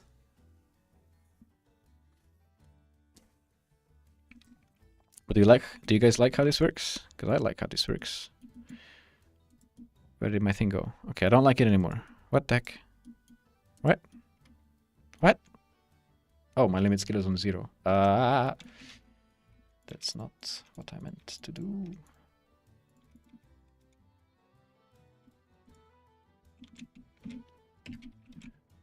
Regenerate again.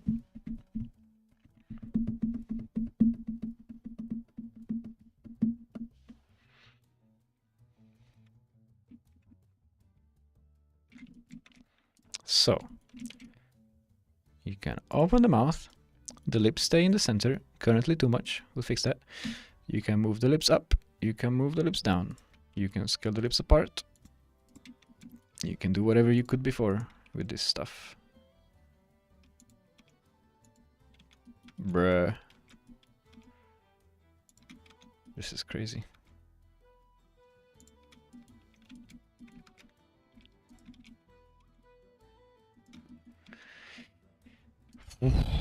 I didn't think that would work. But anyways, final step that I want to do on this is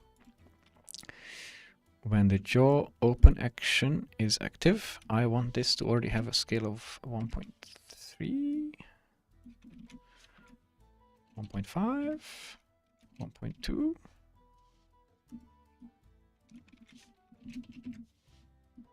Let's say 1.3.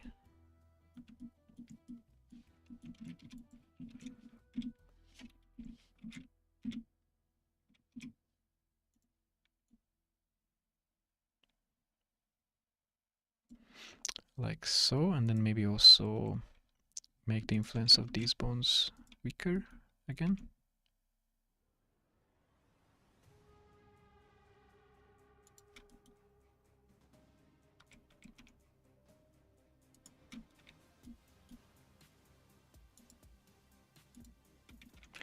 Regenerate. Which language are you using in the code? This is Python. Blender's API is in Python. And we added quite a few lines of code to our post-generation script, basically doubled it just for this insane setup. But that's just because drivers just take a lot of lines because they're annoying. But I could deduplicate this actually. How much of it could I deduplicate?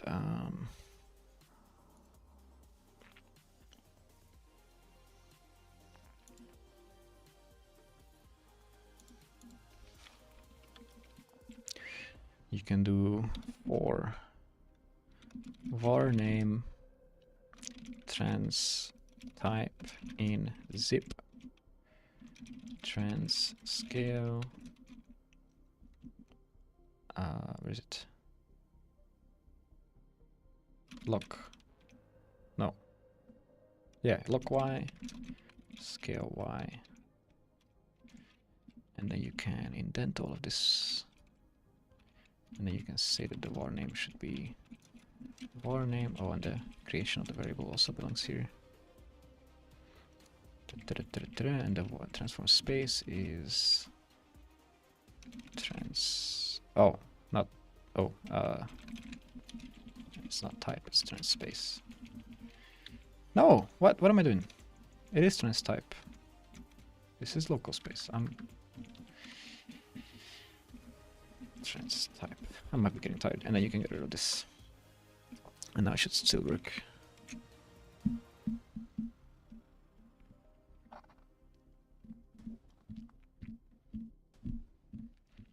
Oh, and we should also probably simplify this.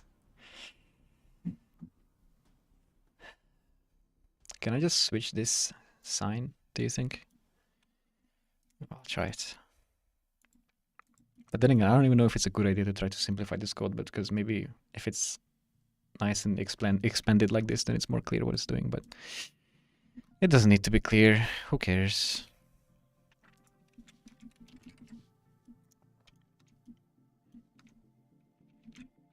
Okay, I kind of forgot that 30 degrees of jaw rotation is like a lot. Oh, I don't like what I just saw there. Did you guys see that? I think we have a dependency cycle.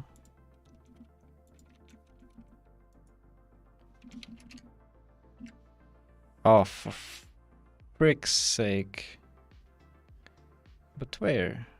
The console is not complaining. What the heck? What's the look? I press RX30. This is my result, and when I press enter, it changes. That's not good.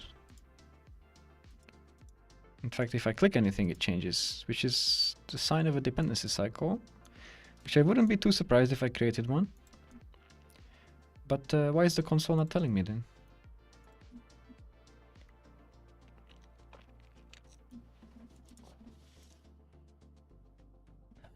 So this relies on that scale. And this guy now has an action. Ooh, wait, okay, so the action. So this relies on that bone through the action constraint. This also relies on that bone through the action constraint. And then the lip corner relies on this scaly boy through the armature constraint driver. Doesn't sound like a cycle to me.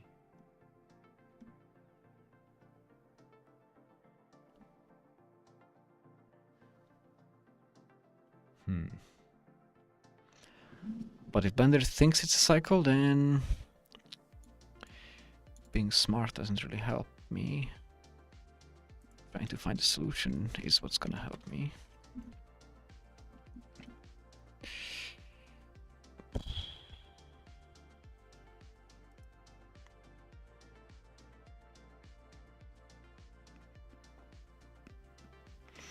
So let me first check if just deleting these drivers will fix it, because I'm pretty sure it will.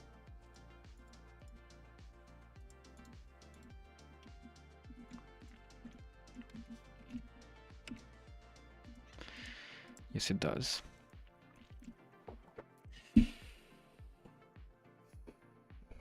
And I don't think that using a transformation constraint instead of an action constraint is going to help me. But it might be smart anyways, might be cleaner. So from the X rotation of the jaw, I want it to affect the scale, the Y scale of this. Like that, to 1.2. So that's the same relationship in my mind. But it doesn't complain about the cycle. I guess the action data block itself being involved might be the problem. But whatever, this is fine.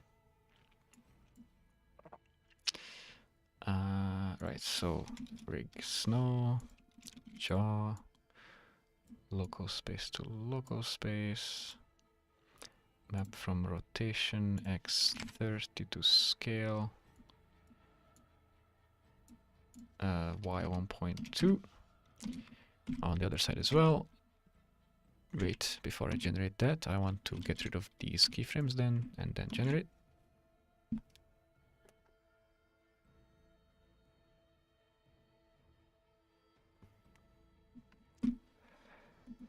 All right. It just works. Brilliant. Oops, wait. No, not brilliant yet. Because instead of replace, we want multiply. Now it's brilliant.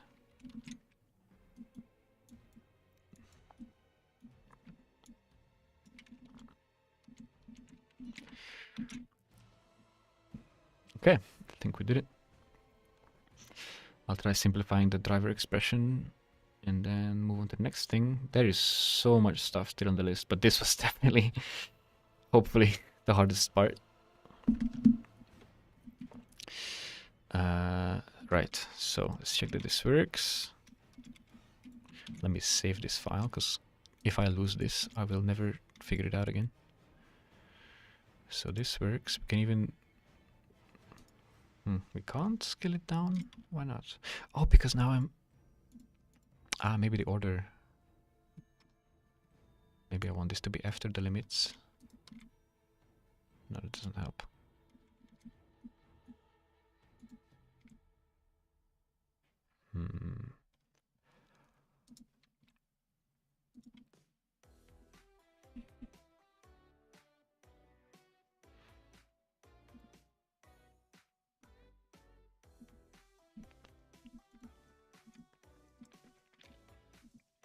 Maybe I'll put the limit a little bit lower then, just so this can be done.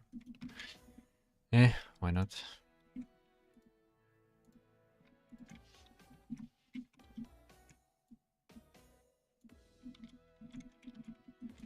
Okay, and then let's try this. Jesus.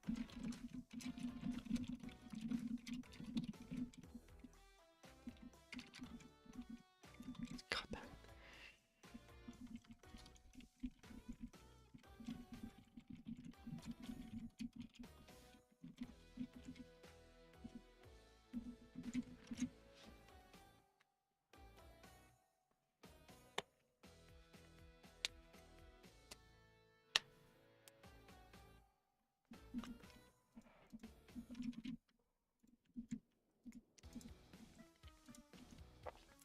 That works.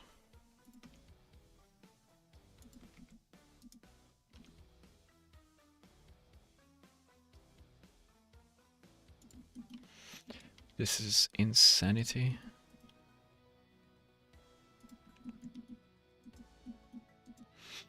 That might have actually taken care of another point in the list, which was the lip raise not being able to go all the way up when the mouse is open. It can only go this high, but now you can use this control to make it go all the way up there. It's a bit inconvenient though, I guess. Wait, so... yeah.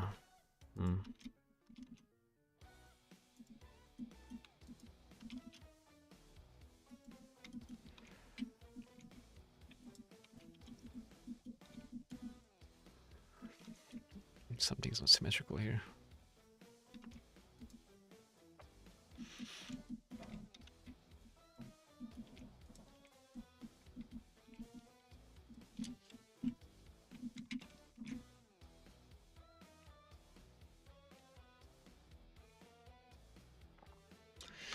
Will the next stream be a body rigging stream?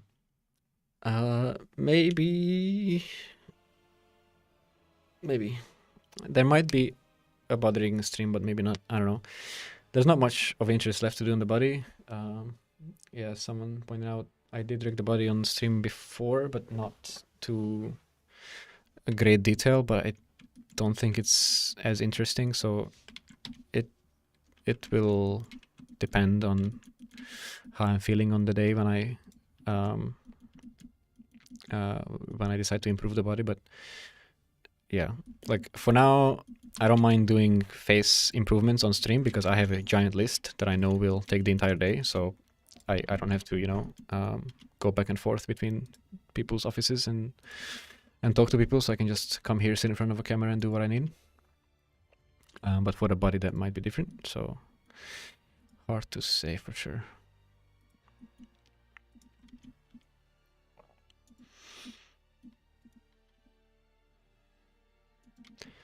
Okay, let's see if things are symmetrical now. No, they're not. What? Is the bone name not? No, it is. What? Okay. I guess I was just not selecting things properly. Okay, so this works now.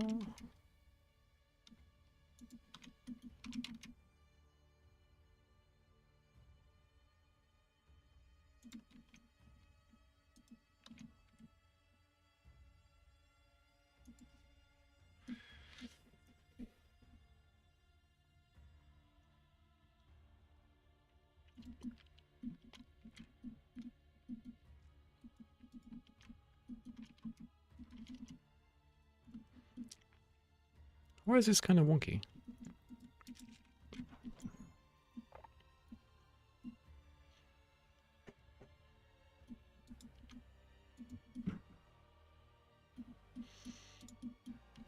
Meh. It doesn't really matter because the shape key overwrites the deformation anyways, but it's just odd. Whatever. Okay, let me get rid of these shapes that have been floating around here for 2 hours. They belong in the widget collection. And also this guy belongs in the morphs collection, which should be hidden. Okay, I think I am officially done with this step. Let's see what else we got. So, add lip corner parenting slider within top and bottom mouth. Done. Can't push lip corners up properly on mouth open because of the zero shape, because of the O shape tag. Done. Fix corner control not moving with mouth master. Ooh, right. So currently, the corner guy doesn't come along with this guy. Why is that? It is parented to... It's parented between the jaw and the head. So that when you open it like this, it still works. That's fine, it should be parented to the fake jaw, not the real jaw. So, wait, this one is parented to master lip bottom, which is parented to the lower jaw, which is a very aptly named bone, which is parented to the mouth. So, this guy should also be parented to the lower jaw instead of the jaw. And then this will work. It works halfway.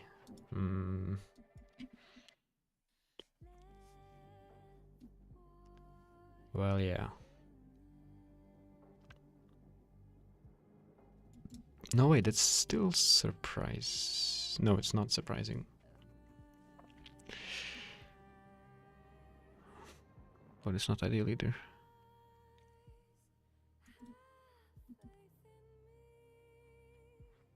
Okay, then what if it's parented halfway between the lower jaw and the master mouth? Because the master mouth is parented to the head, so... Lovely.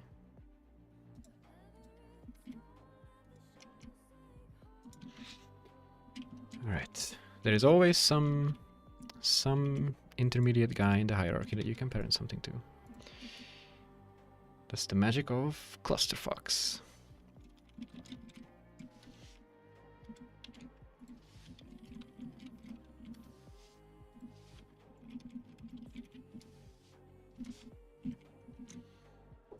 That should take care of that.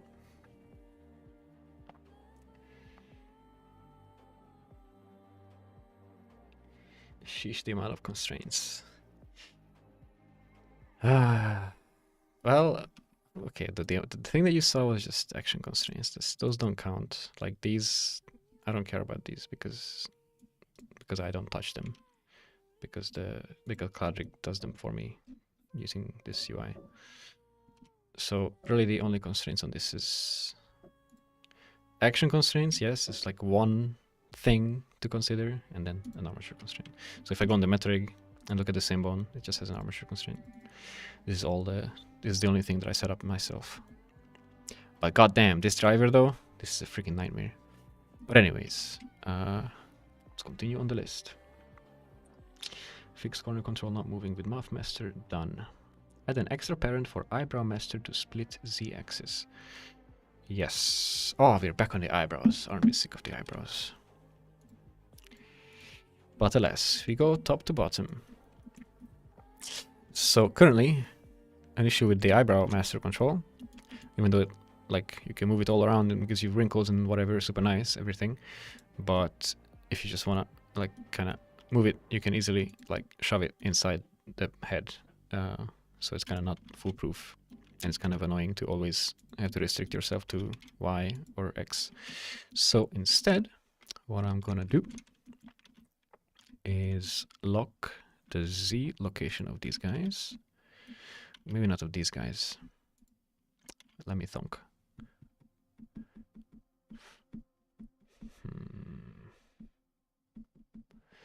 Yeah, so I think these guys will become the ones that can only move on Z, and then there will be a parent that looks identical to what these look now.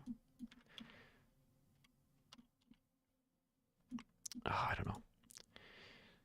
It's just God knows how many string-based references I have to this bone. So if I rename it now, I don't know how broken everything is going to be.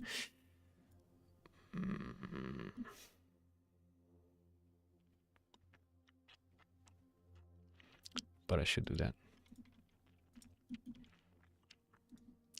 Let's see. So, I mean, maybe I don't have anything. Maybe it's just going to work. Let's just try it. So if I rename this to Mr. Eyebrow Z .L and Mr. Eyebrow C .R, let's see if anything breaks. I think things will.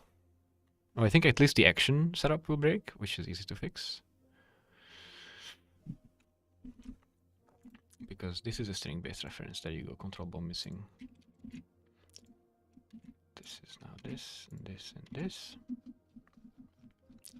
That should fix that. And hey, how nice is the CloudRig UI that it immediately tells you with big red letters when something is wrong, huh?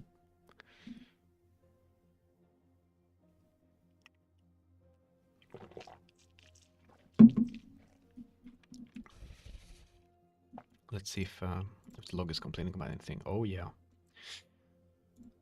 First of all, this should be OLED.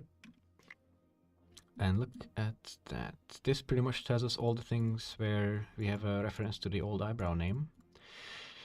And it doesn't look so bad. It's like 4 bones plus the opposite side, so let's just fix it one by one. Why not? Like so. Oops. Okay, it is a...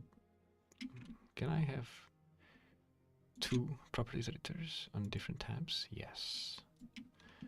Can I even pin this? Oh, for fuck's sake. Well, I can, but I should make this work with pinning. Wait, why doesn't it though? Huh. Whatever. That should work though. Would be nice. But in the meantime, this is fine. So this should be Z. This should be Z. This should be Z. And those ones we can just symmetrize.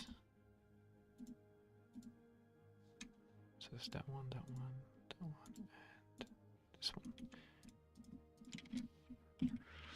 And regenerate.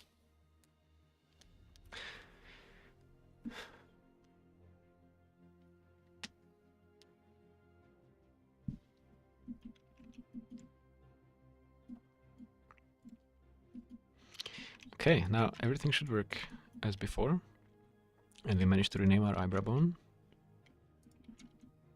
And this is fine because nobody that has done any facial animation with snow yet, so I won't break anything in a production, which is super nice. And now, let's see. Okay, actually, I want this to be the same size as the one that existed before, and I want the old one to be smaller, like this. And then I want this to be called Master Eyebrow.L. Master Eyebrow.R. And then I want this to be parented to this. I'm on the rig. Aha! Wrong rig! Every time, man. Every time. So, this parented to this. And then I want the bone shape of this to be, I don't know, something else.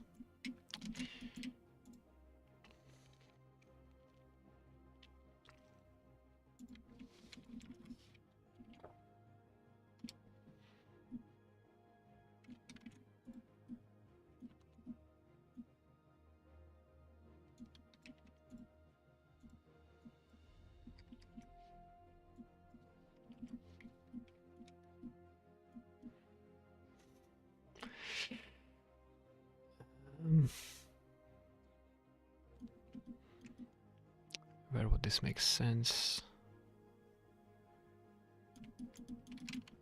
to place.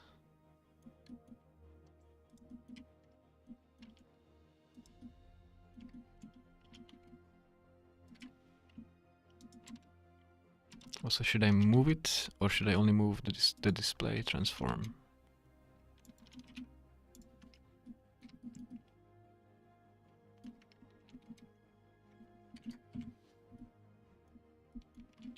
I think it could have a different axis, to be honest.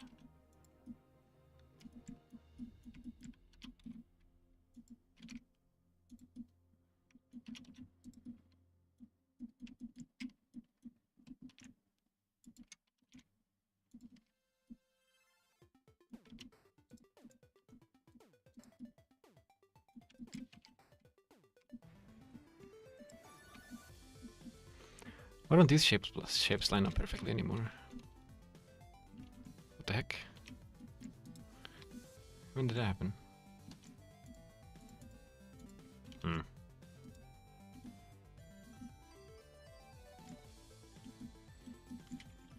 whatever.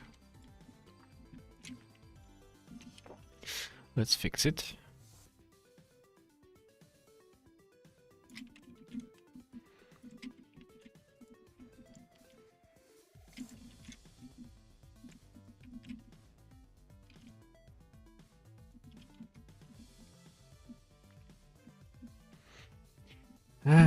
Should it really be like an ugly ass arrow pointing out like this? Doesn't look very good, right?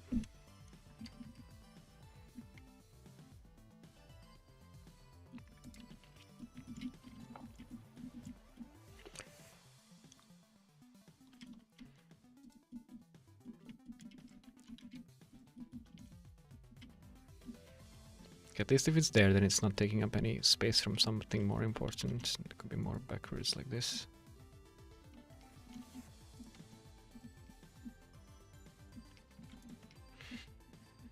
I mean,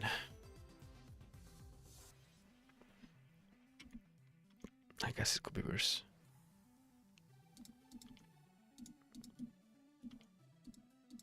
What are these guys referencing though, if not that? Oh, like in the smaller ones. Do you make this all by your mouse and keyboard? Yes, of course. No trackballs involved.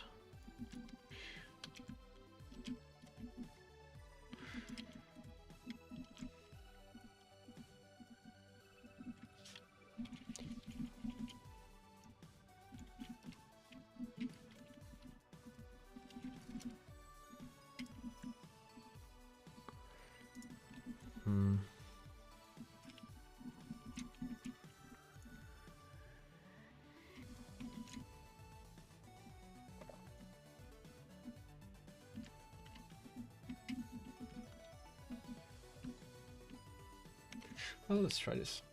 Do you plan on making a full tutorial on how to read characters using Cloud Read? Maybe even like a condensed version of these live streams? Maybe. I don't know. It's kind of hard for me to. I don't really like making simplified stuff, to be totally honest, unless the process is simple. I feel like I would have to leave out a lot of details to make something that people would like, and then I would really hate it. I don't know. Am I wrong? So there are Cloud Read tutorials that I've made, to be clear, but they are not focused on actually making a character, so they are not really tutorials.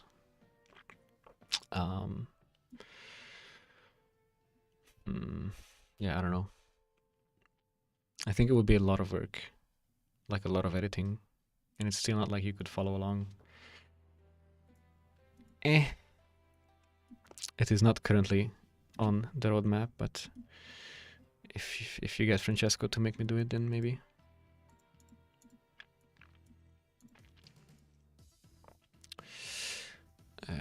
I also don't really like spoon feeding people, because the thing is, I know that I passively spoon feed people information way more than anybody else on this planet, So like if you can't get stuff working from what I'm already giving you, then you just gotta try harder, man. Like I put a ridiculous amount of info out there about the way I work. Why is this not working? Why is this not parented to that thing? Ah, that's why.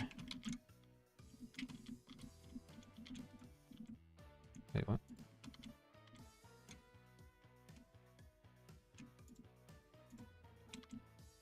Oh. Me. Yep, this should work.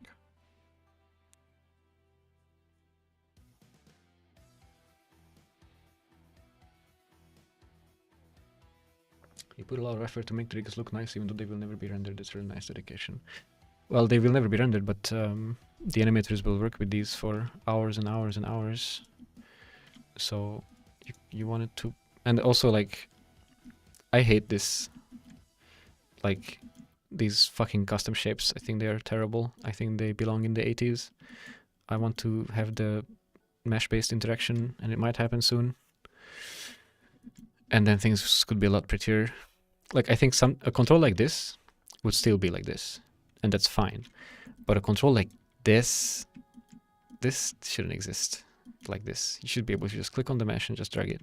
The freaking eyelids, same. Like I just want to click on the freaking eyelid and move it down. It would be so much better.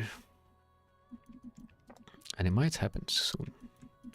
Okay, so eyebrows work, and they are locked on the Z, so they are a bit more foolproof than before. Actually feels really nice. So I think that was a good idea. And then if you want to do the Z-axis, then shit. Doesn't work. Why not? What the? Oh, am I wrong about which one is Z? Ooh, this is Y now. Aha.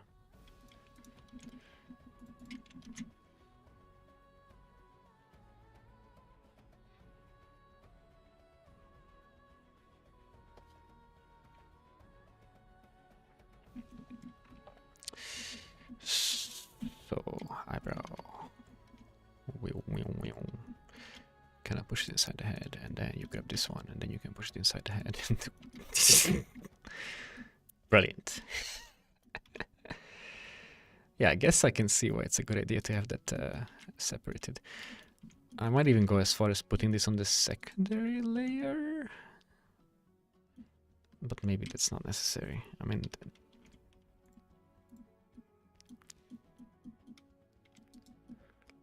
You know, I'll just do it, and then if Rick doesn't agree, then he can tell me.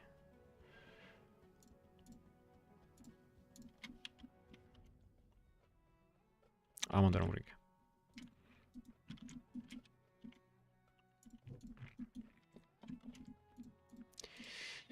Okay, so that's done. That also kind of took longer than it should have. I spent like 10 minutes making one bone and locking some X's. 15 minutes even? Jeez, I'm slow. Add an extra brand for Eyebrow Master to split Z-axis. Done. Make lip corner inwards have a bigger range of motion. Should be easy enough. So away from the eyebrows we go once again. And we come back to this mess. Lips in. From 10 to 20? Oh, because I guess at some point I was considering having an outwards motion as well.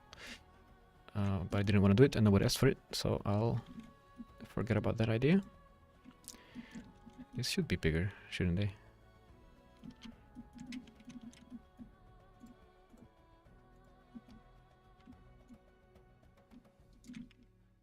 Can I just make the bones bigger?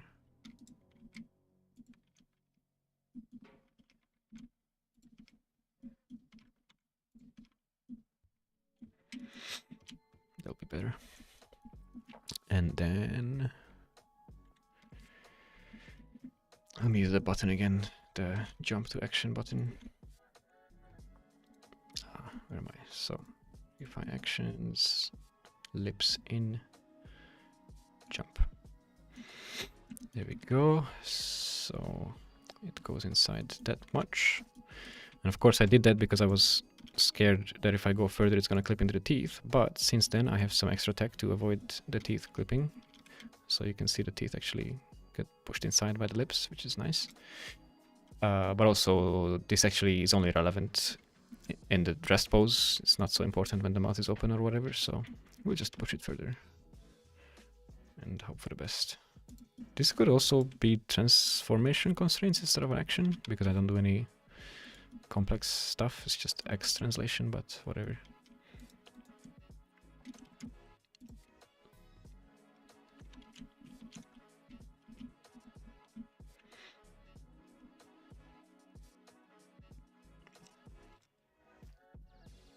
That is way more extreme, but maybe that's a good thing.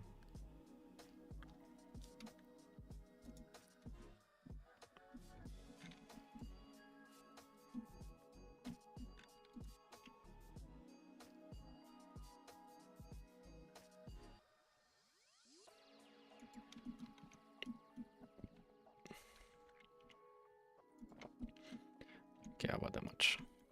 That's still a significant increase in the freedom. And then let's bump the translation limit to double. And mirror that.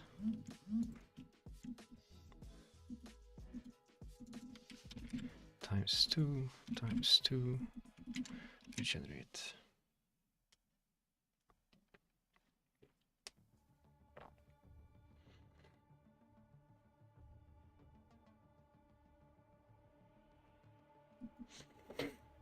Alright, so if we open the mouth, still, I should maybe increase this gap by default.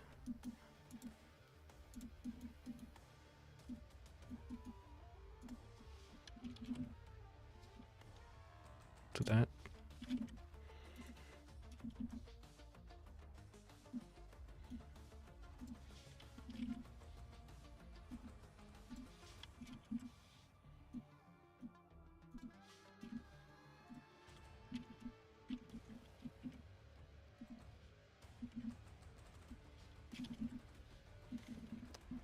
.4 is the number I like the most.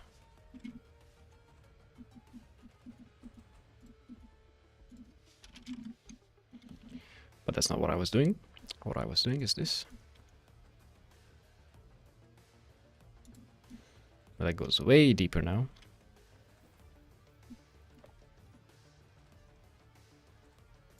And yeah, see, it pushes the teeth in with shrink wrap. The tech was already there, I just made it a bit cleaner. And it's still, it can still jump around sometimes, but whatever.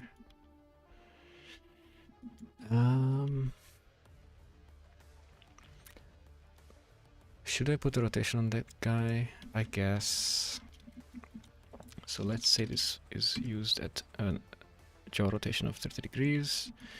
Then this goes all the way. Then I disable these constraints and scroll to frame 20. Wait, that looks totally different. Does it? Frame 10, enable constraints. No, I guess it's the same. Disable constraints, frame 20. Fine, I guess it's the same. I should symmetrize the pose. Yeah, fine, it's the same. Which is fine. Okay, and let's rotate this a bit. Okay, well, actually, first off, let me keyframe this and get rid of this, and then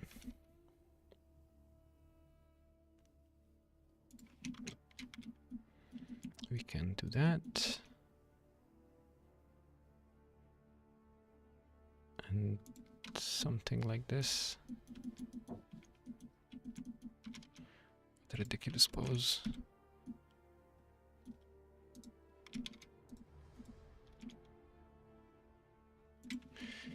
But now it will be ridiculous and functional. Which is better than just ridiculous.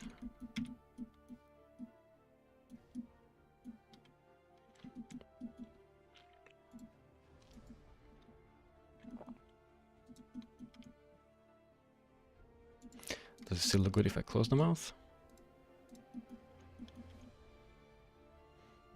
Looks fine. What about if it's a happy snow?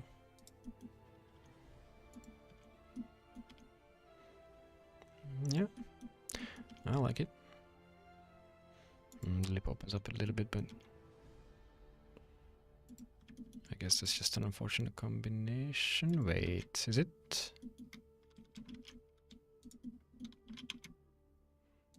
Nah, I think this action is opening the lips a tiny bit. Yes, okay, we can fix that. And we should fix that because that's not nice.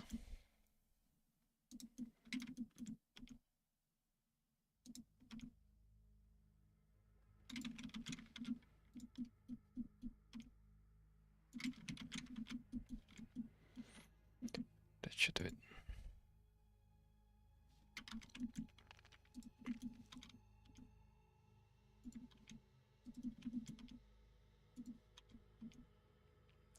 Okay, it still happens a tiny bit, but... Oh, there's the teeth flying around. God damn it. Why?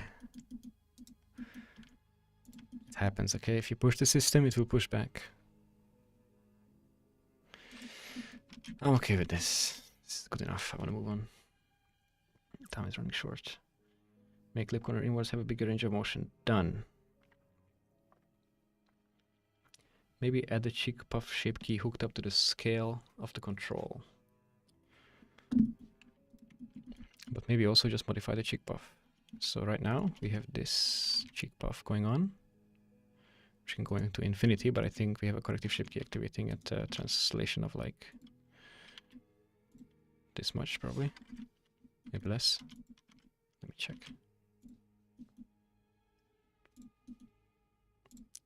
0.02, so a bit less.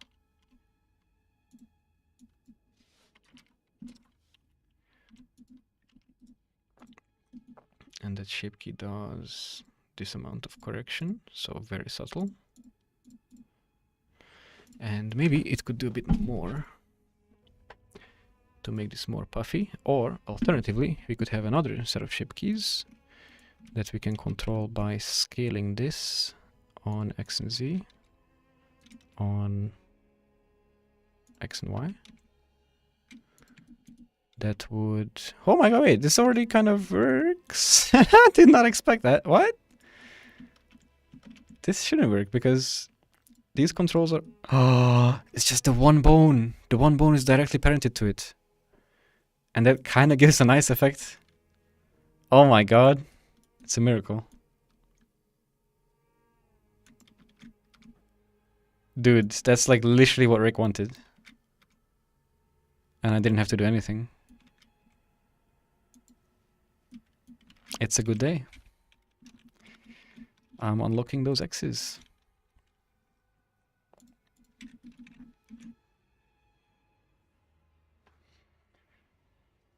When can someone use this kind of animation for the lips? I don't know. Animators wanted it. I added it. The thing is with cartoony faces, it's just, you never know. You just gotta cover every possibility, every, like, you never know what kind of camera angle you want to cheat for, what kind of crazy exaggeration you want to do or whatever. So it's not my job to question what the animators want. It's my job to just deliver. So they ask for a thing that moves the lips inwards into the mouth. I deliver it. Oh man, this is lovely. That's freaking lovely. All right, this cheek control is the most fun thing on this rig so far, I think. Doesn't work with rotation though, but you know what? I should double check now. Does anything happen if I rotate it? Nothing good. Nothing good. At least I don't think you would want this behavior, right? I don't even know what the hell is going on. But anyways, I knew the rotation wouldn't work in a useful way. And I don't think this qualifies as useful because this is the same as translating it, kind of, just weirder. So yeah, we'll just leave that alone. Next.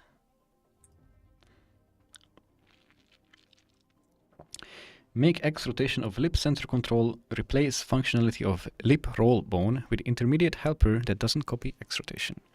Okay, so I know that didn't make any sense to anybody else because it's just kind of my my word soup thing that I was writing down while having a conversation because I knew I would remember what I meant. And what I meant is that this behavior, a better version of this behavior, should be hooked up to the X rotation of this guy, which currently owns those bones, so this is kind of doing something that you would never want.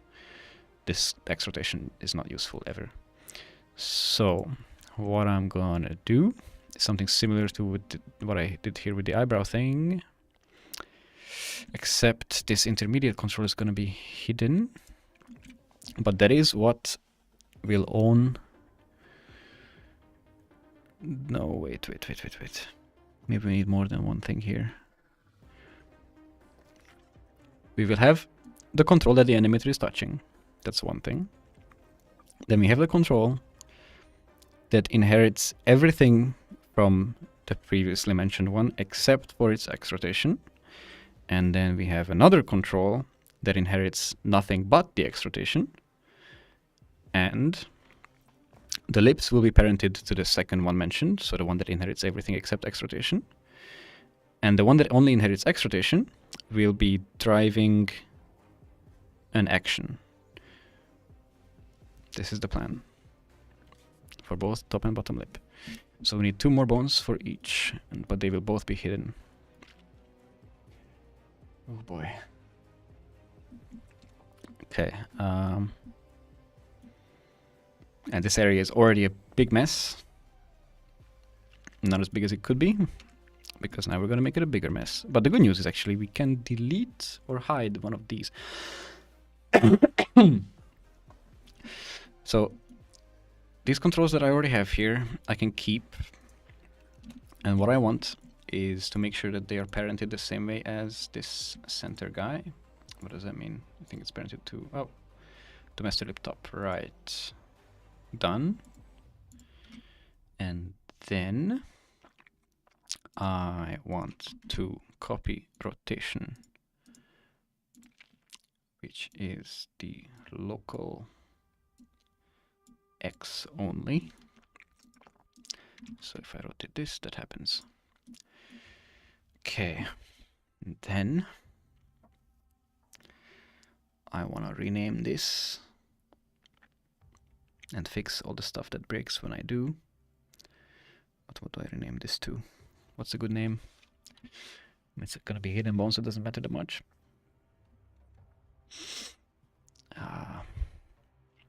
But it would be nice to have like a naming convention for these specific types of bones whose responsibility is to like split the inheritance of different transformations on different axes to different behaviors. I don't know how to summarize that with 3 letters.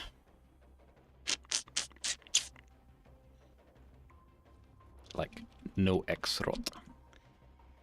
Don't like that. It is descriptive though.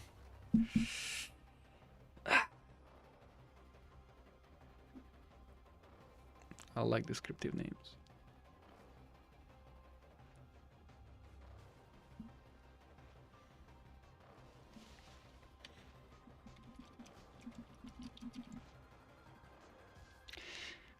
I hate this. It's a descriptive name, and it's not for animators, so I think it's fine. Like, if a rigger is exploring this rig, trying to figure out how it works, and they find this bone, they're gonna wonder what the fuck it's for.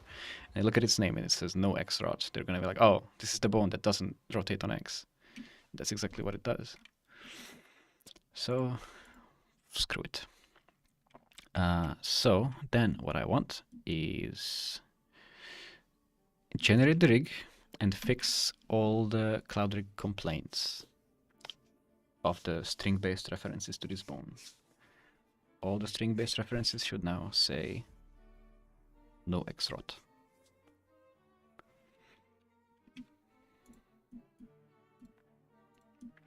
It's only a couple of places.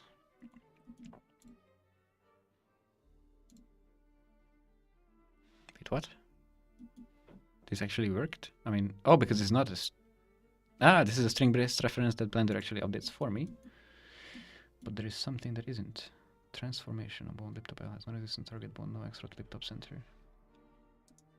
I'm a bit confused. Did I rename it on the frigging... I renamed it on the generated rig and not the meta rig. But then... Ah, yes. This is fine. No X rot. This is fine. That means I also did this wrong. And then this, instead of ACT, it could be X rot. Lip top. Roll, I mean. Okay, now that's getting a bit confusing. I'll leave it alone. Maybe I'll rename it later, but whatever. Anyways, regenerate.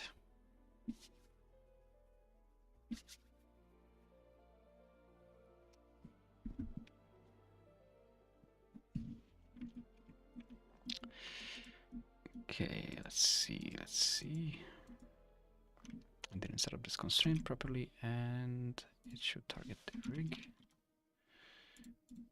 X, local. Go again.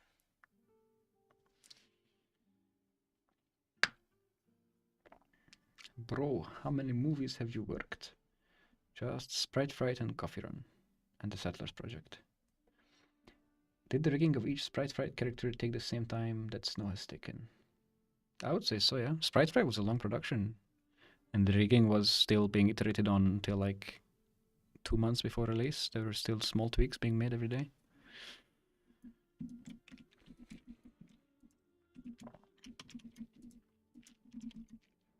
Oh boy. Okay, so this is done.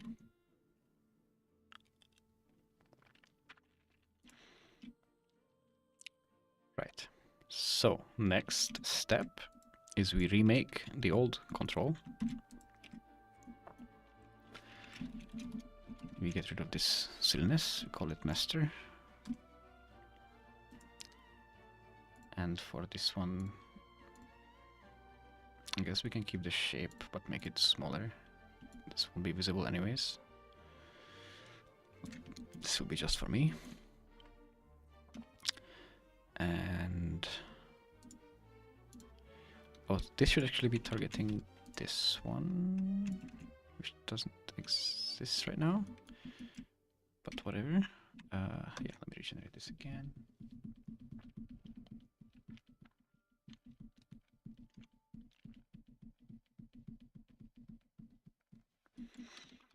Then go back to the metric, and now this can target this, and this can also have, well, the same constraint, along with copy location, copy scale, same bone, world space, just copy everything. Copy everything except the X rotation. Sounds good to me. And they should pretty much do it, I think. Assuming that the parenting is done, which is not. Let me select this.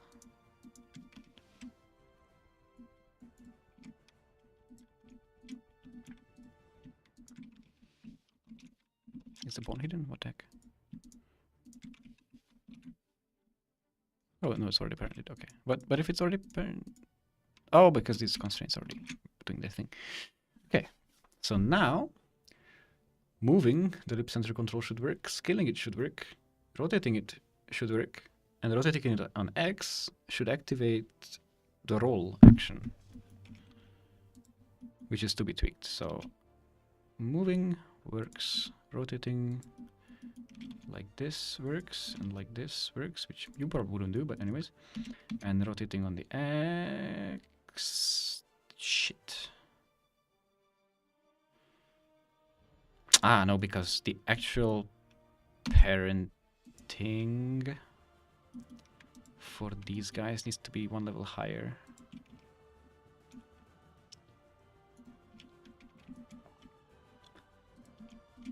Maybe this will work. Otherwise, we are getting the transformations twice on the X rotation thingy. Yeah. Right? Yeah. Now it should work. Translate, rotate, rotate, scale, X. That's it. It's working. Might work badly if I do multiple axes.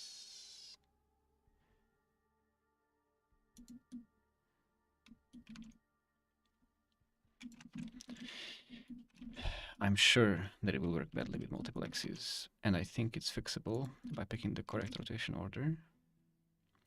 So right now this guy is kind of flying away, but it doesn't seem that bad. I'm confused.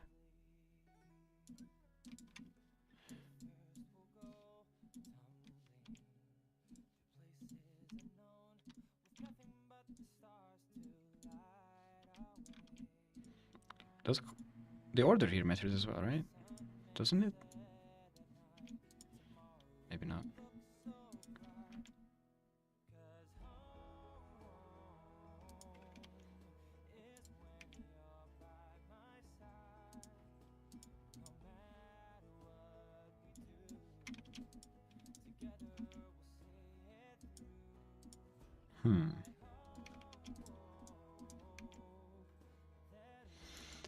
I'm a bit confused right now.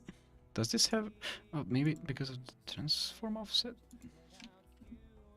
Oh, that should not be it. Oh, I guess... What?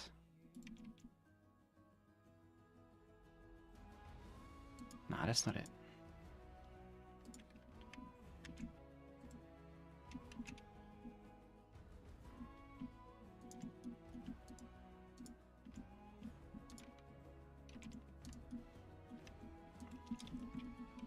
So look, if I translate this here, then rotate it on Z, then rotate it on Y, it's fine. It's fine. Oh, I guess if I have X rotation, then I try rotating on Z.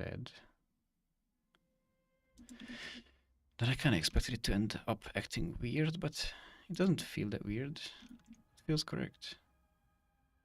But it should be weird. I guess it is weird. But because the subtle amount, it's not very sensible. Oh well, whatever, man. Point is, it works. I don't know why it works. I expected it to work worse. But hey. If it ain't broke, don't fix it. Ooh, I need to blink, man. Ugh. Okay. These guys go on the MCH layer, I believe. Well, maybe I'll keep them around for now because I need to do the same stuff now on the bottom lip.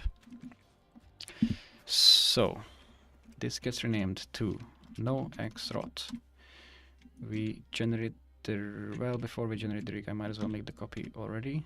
I think that's fine. No, it's not fine. Whatever, I'll just leave the 001 there. And then make this smaller. Okay, generate.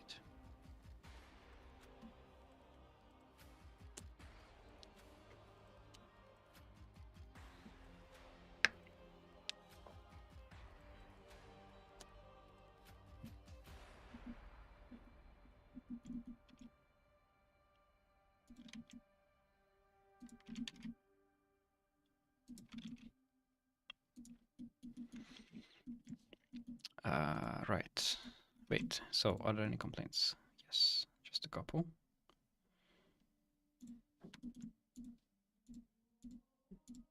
And that should actually be fixed the second time I generate automatically, I think. Should it?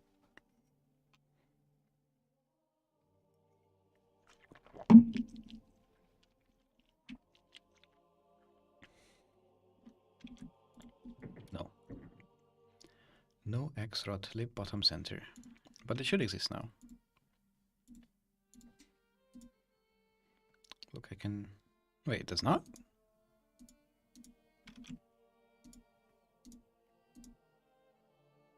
Did I not rename it? Did I make it on the wrong rig? I totally made it on the wrong rig, didn't I? Oh my god. No X rot. Come on, man. What am I doing? There. Regen.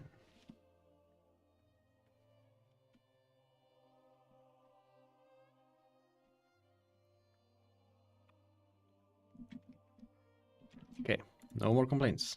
Trilling zeros, that's fine. I think. Wait. Is...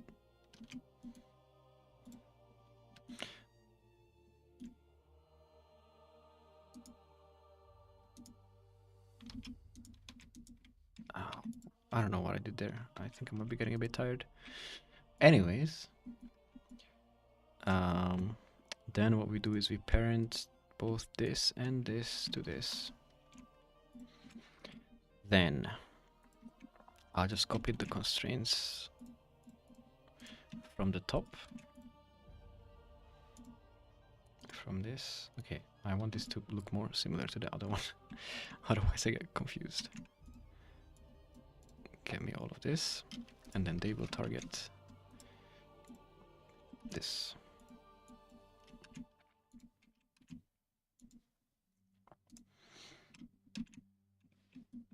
Okay. Regen.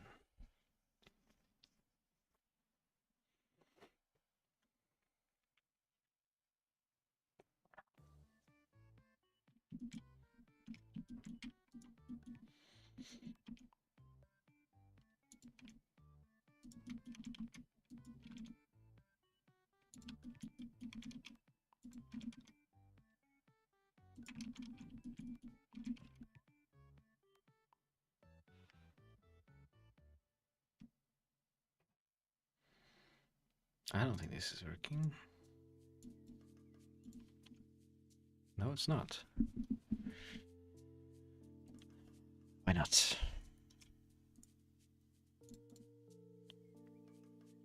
Because this one's never allowed to fail.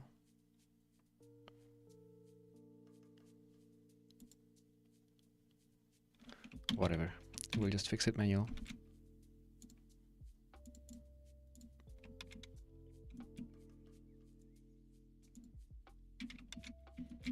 There you go.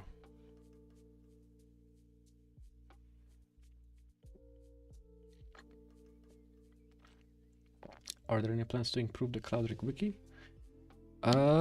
Yeah, I should definitely do that if anything is out of date. But I'm not sure what is out of date currently. So let me know more specifically, and I can always update it.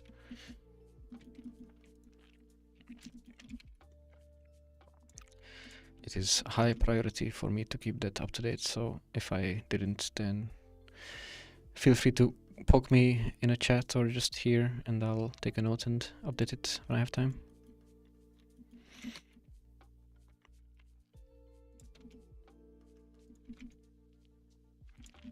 I think this thing is working. So now I'm gonna hide these guys away on the MCH layer.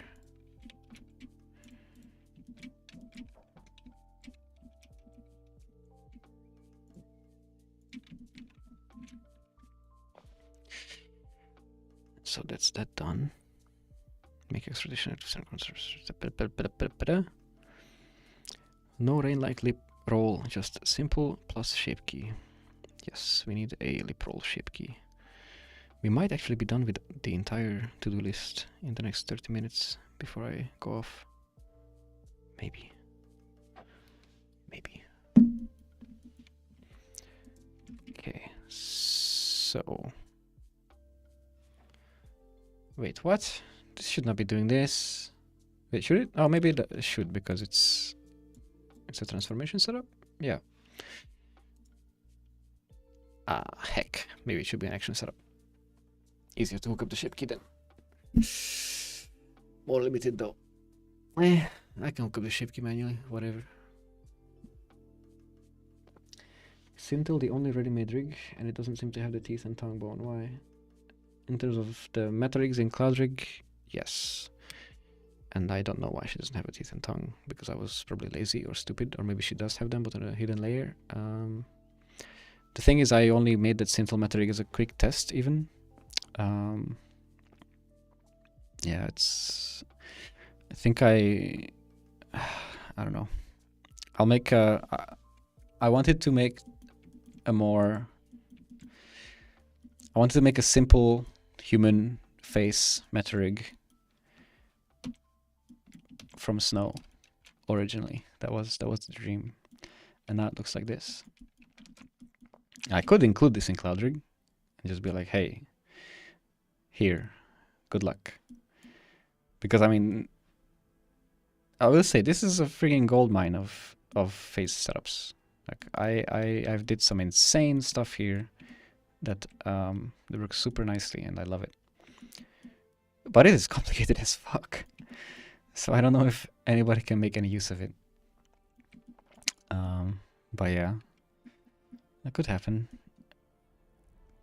Maybe I could make it like a simpler version where I get rid of a bunch of features, but ooh, that would be a headache.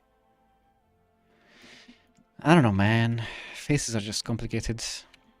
That Sintel face rig I just slapped together in like 3 hours as a challenge to like prove the viability of Cloud Rig back before it was proven. And then I just stuck it in there thinking I would replace it later, and then of course that never happened.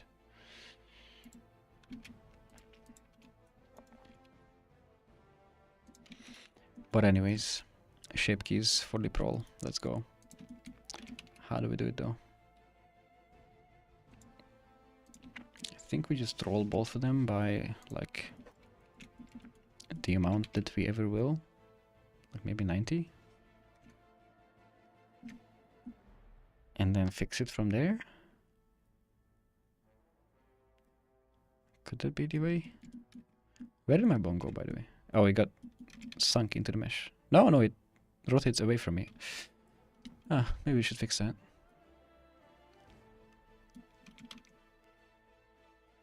It can't really be fixed easily, actually. Maybe we ignore it for now. How about that?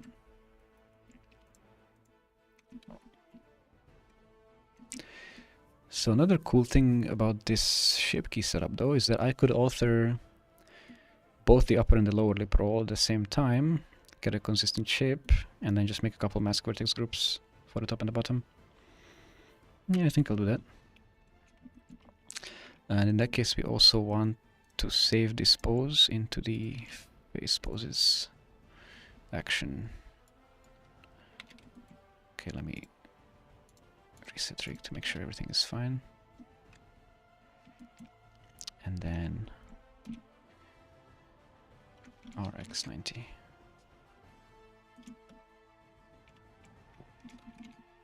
Here we go. Frame 280 is what I want. So I go on PoseKeys, add a new one, call it lips roll in, and then roll out could be a separate one. And then the action is face poses frame 280. Yep. And then set pose store evaluated mesh. There it is. And then we can start sculpting on this.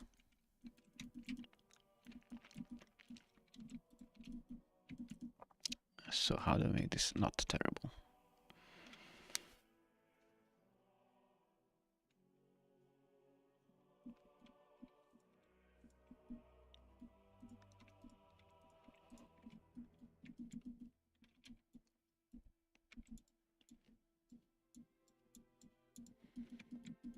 So first things first, we want the lips to touch.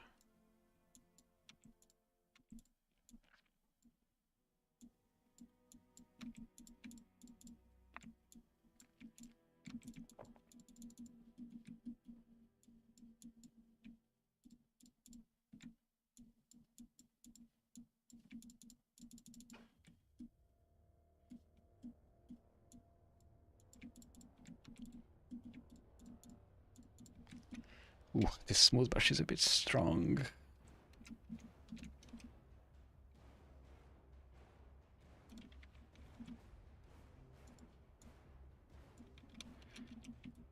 That's a bit better.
Let's try this.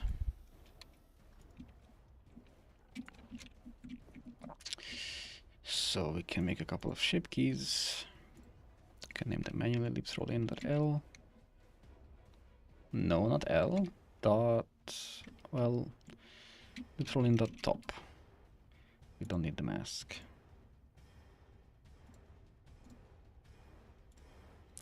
Ellipse roll in .bottom. And then we can make a couple of mask vertex groups.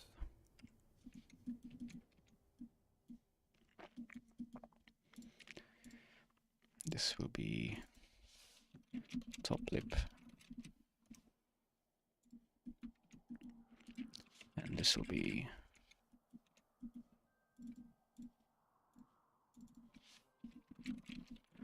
bottom lip.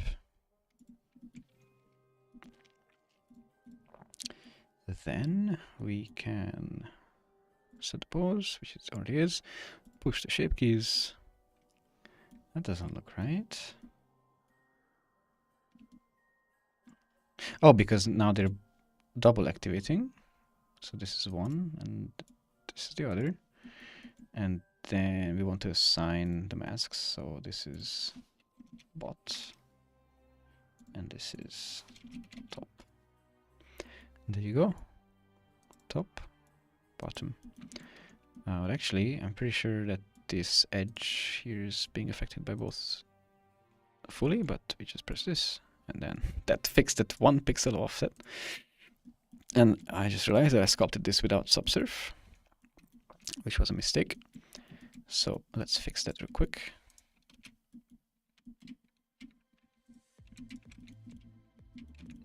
So as I said, I want these lips to touch.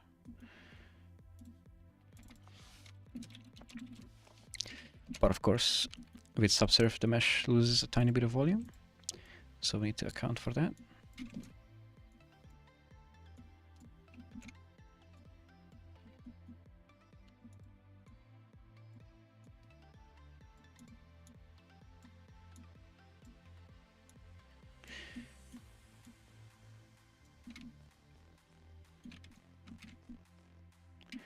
That's more like it. And then we just push again. And there you go. So now... Oh, now we don't have the drivers yet. So we can do that next. So the bone name that we want to hook the drivers up to is this, which really shouldn't be called this way anymore. Yeah, no, it should not. So I will rename this to xrot lip bottom, and then xrot lip top, and regenerate that.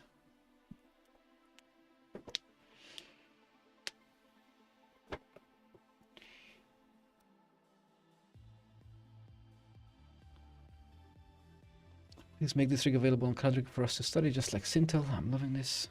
Yeah, sure, I guess I can do. It will be a challenge, I think, for anybody, but I can do it. Like just as soon as we actually release him. Hello, I'm a Blender user. Can I ask how to make a liquid simulation really fast? Well, you certainly can, but I can't answer because I have never done that in my life, so I have no idea. Hi, Aravin.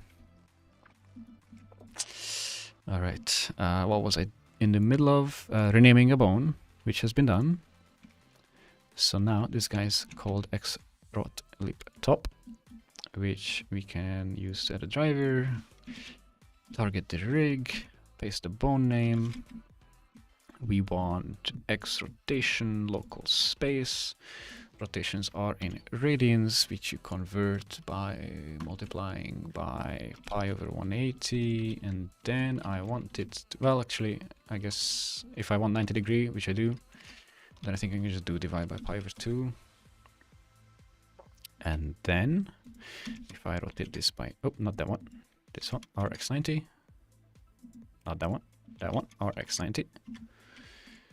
Then that should activate my shape key, except I'm bad at maths. Huh? Oh, now my pose got reset. Ah!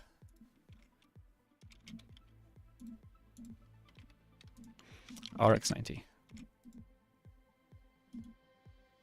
There we go. Perfect. Same thing for the bottom.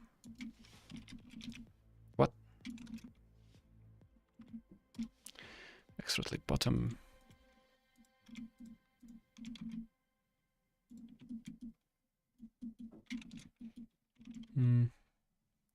This. What? Is this the shape key that I sculpted? RX90. No. That doesn't look right. Set pose. Pose shape. That's more like it.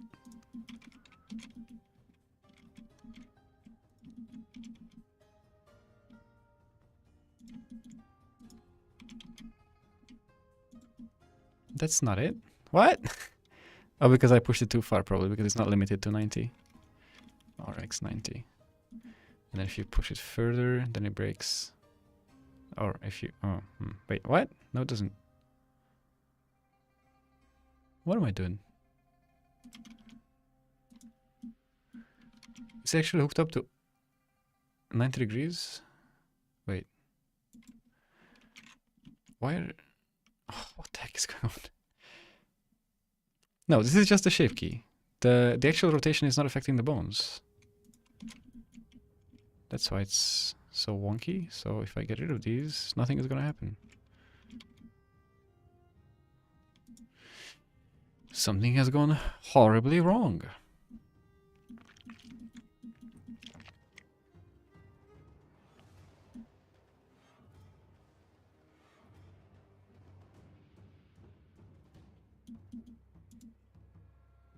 Copy rotation X of... Aha! That's a bone. That's a freaking string-based reference that is now broken. Ah! It is now called like this. No, not that one. Ah! This one.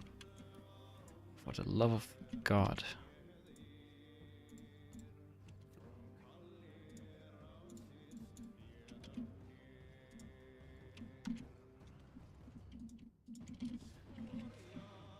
Now it's gonna work. This is fine.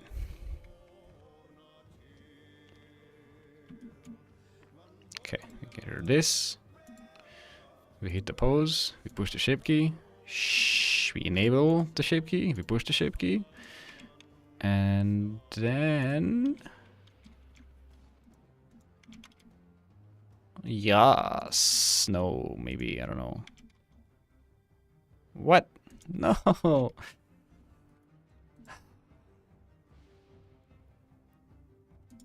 Both the top and bottom are following the bottom. Because I'm stupid.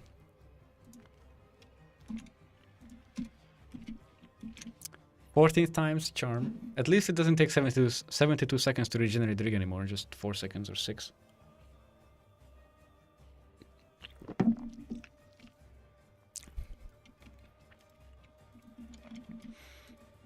Come on.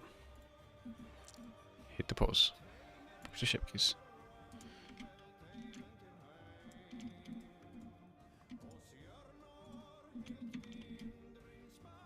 It's working, guys. And yeah, so right now you can rotate it beyond the 90 and then it's gonna be kinda bad. But if you stick to 90, then it's pretty good.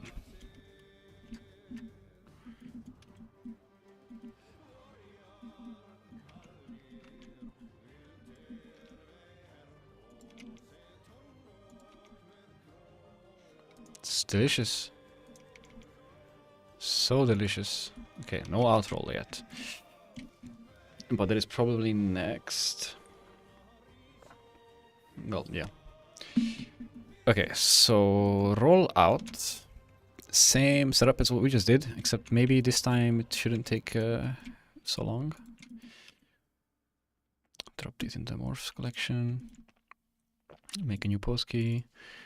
Lips roll out. Face poses. 290. Frame 300. RX minus 90. RX minus 90.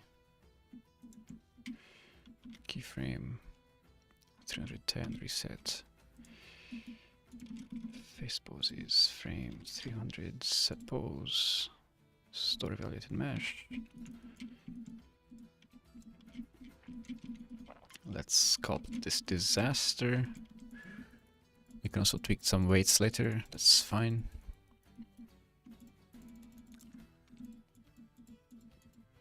Not exactly sure how this should look, and I'm kind of in a hurry, so I might just do a bit of a rush job here and fix it later.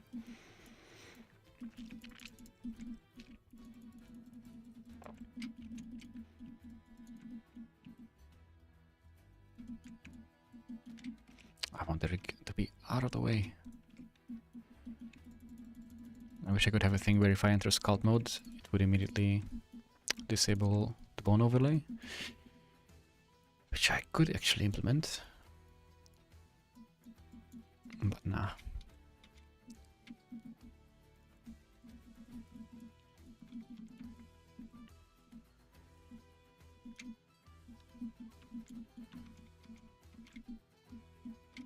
This is kind of a disaster, but it's fine. Oh god, it looks silly.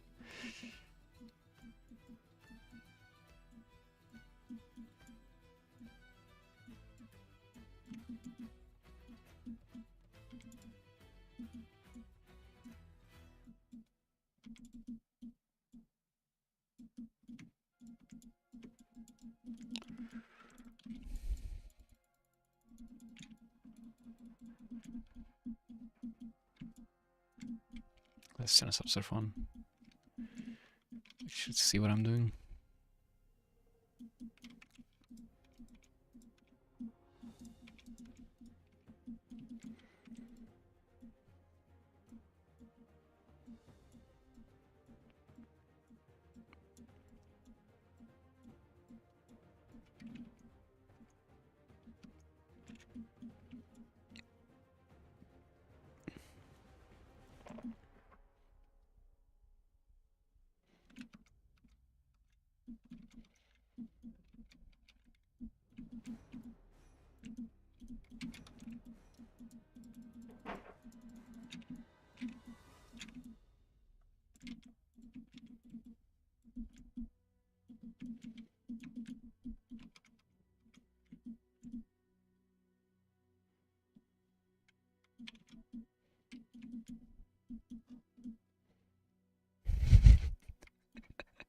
That looks so strange.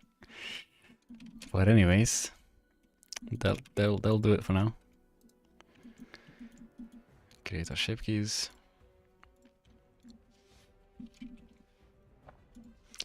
We can already assign the mask.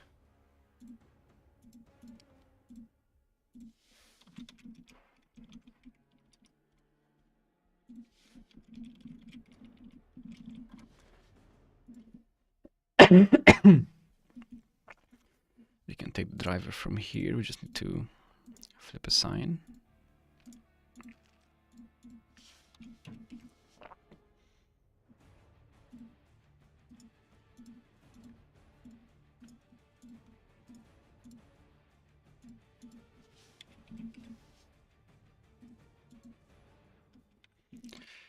And then push.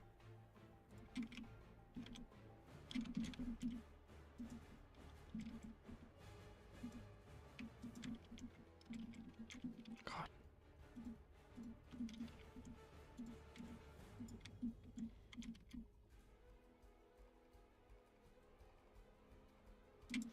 It's a bit laggy here. That's not gonna help.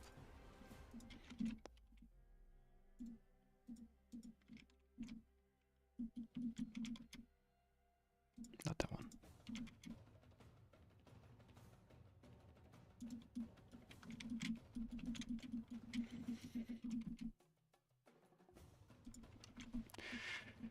This doesn't make sense. This is not how lips work.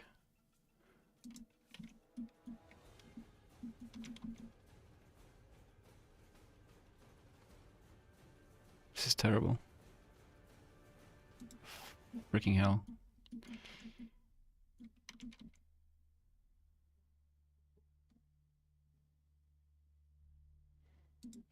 Okay, let's try it again.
Almost better.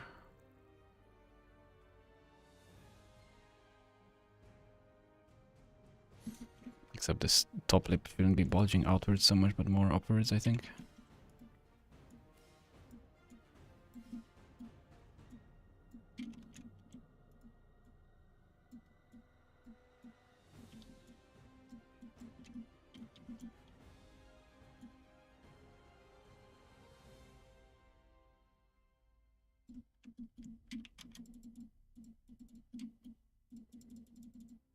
Oh god, too much, too much.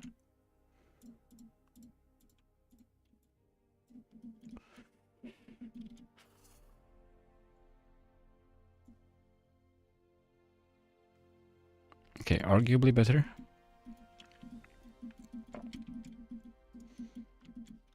So,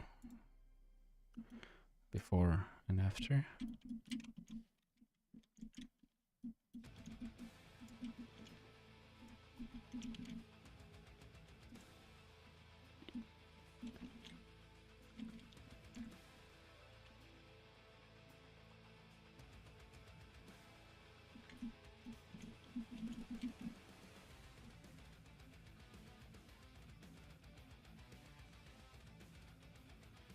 Yikes. Okay, I mean, the way that looks with the shading is a bit dodgy, but maybe without shading it looks better. Eh.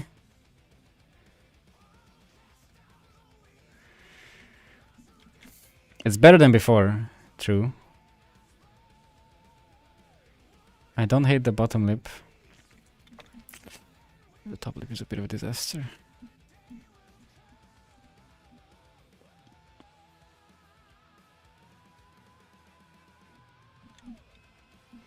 I think it should be squashed more down after all. Maybe.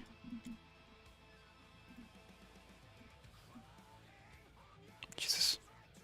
Where's my mouse, dude?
That might have been a bit too much.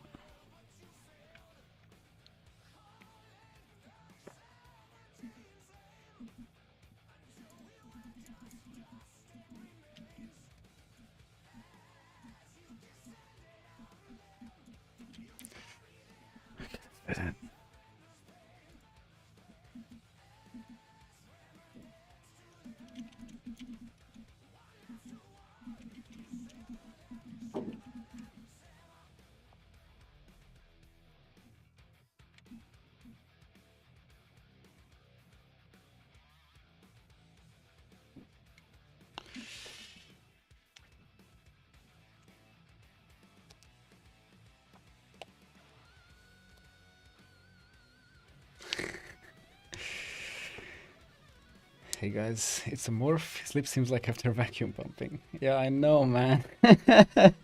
It's not. I'm not in love with this. But I might have to leave it because time is running out, and I have to do stuff after. Morph for local transformation with effect after bone rotation. Yeah, so the system I have here is a new thing that I haven't released yet because it's not. It needs a patch to lend him master that Sergey is working on, and this will let you create a shape key that blends a deformed mesh into a desired shape. So this is my deformed mesh. Originally looked like this. This is the desired shape. This has no armature modifier, and then you press the button, and then you get these shape keys that will match perfectly. So yes. How many bones? It must be difficult to animate. 1700 bones, but only like 130 that you actually need to animate. Plus fingers. 170 that you need to animate.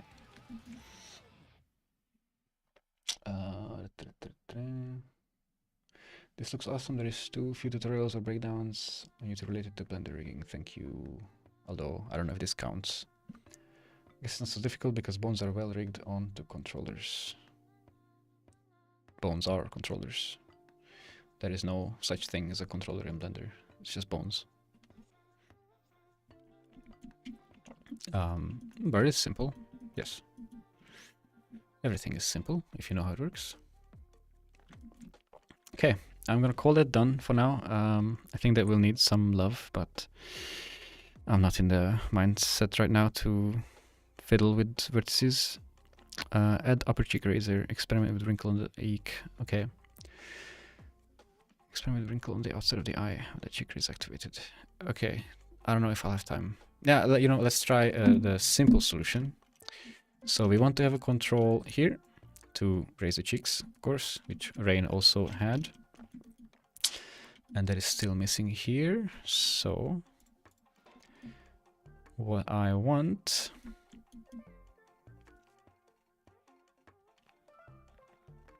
is maybe a parenting type control for these 3 or 4 bones.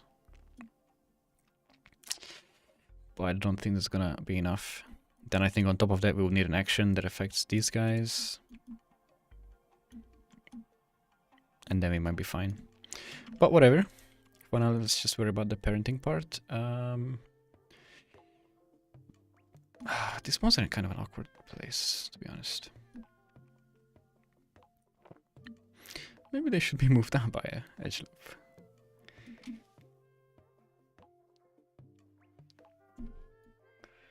Is that impossible at this point? Or is it unwise at this point?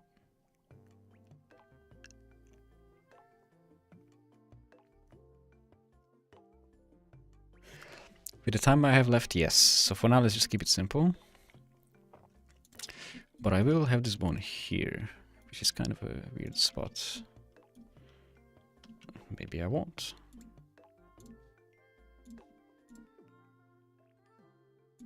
There we go. Does this not have a... Oh, wait, what? Okay.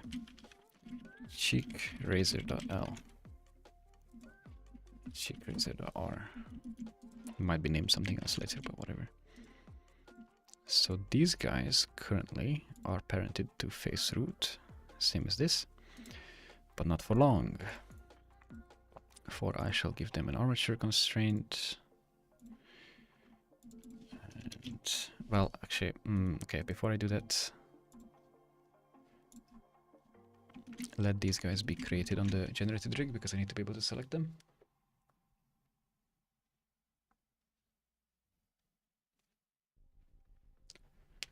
First bone layer for skinning, second for control, first armature. I have a lot of layers of bones, and a lot of them are used for skinning, and a lot of them are used for controls. So these are the rigging layers, and these are the animation layers. There's lots of stuff in everywhere. But most of the animation layers are like pretty unlikely to be used stuff. This is where most of the stuff is. It's responsible for doing things. It's the deformation stuff. This is whatever. This is whatever. This is whatever. This is whatever. This is whatever. So yeah. Sorry, you're catching the tail end of the stream and I really have to stop this in 25 minutes. No. Like 10 minutes. So what we're doing is face secondary. So up here, and this guy's armature constraint can now select not only face root but also a bone named cheek razor.l, and then this guy and maybe even that guy. Nah, not that guy. You can copy this constraint, and then we set the influences to like 0.1, 0.9. Also 0.1, 0.9. And then this can be something a lot less. Wait, it already has, oh. This is already affected by the nostril. That's fine. We'll just add an extra target here. And we'll try to take influence from the face root. So we'll bump this down to 0.1. And make this one have a 0.4 influence. We symmetrize that, generate, see what that works like.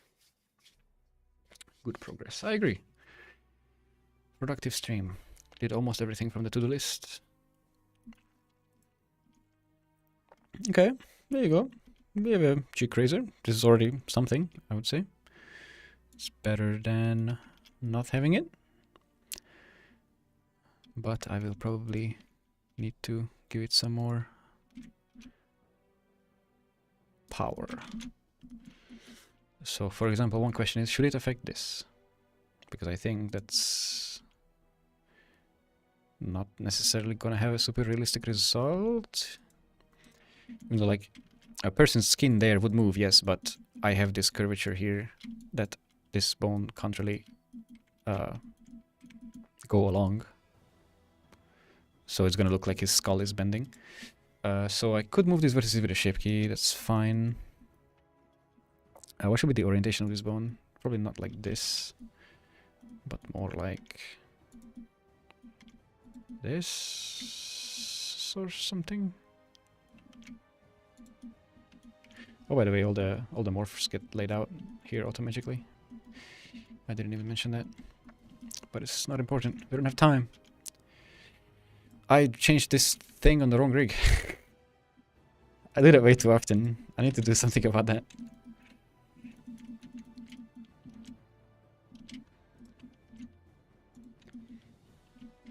Okay.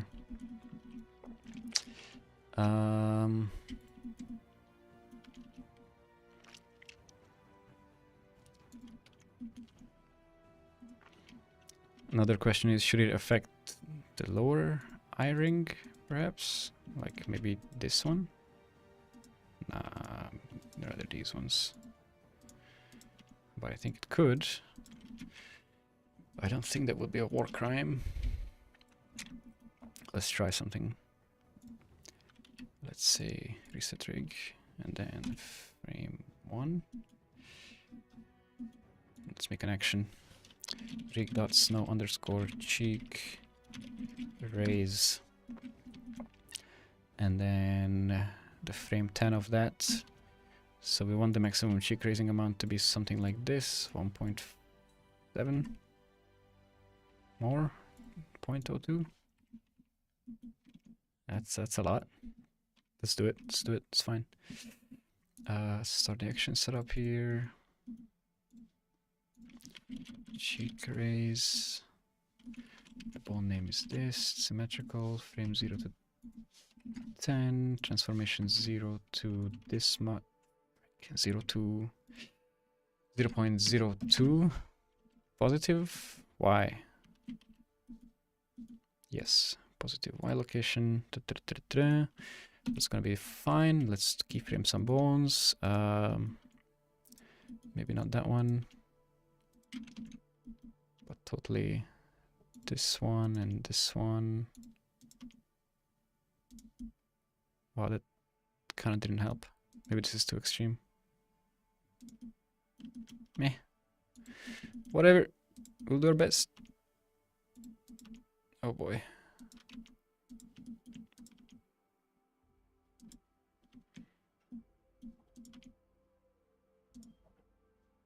We could scale this maybe. That does not help. Eek. Whatever. And then I also want to bring these guys up. Just a tiny bit.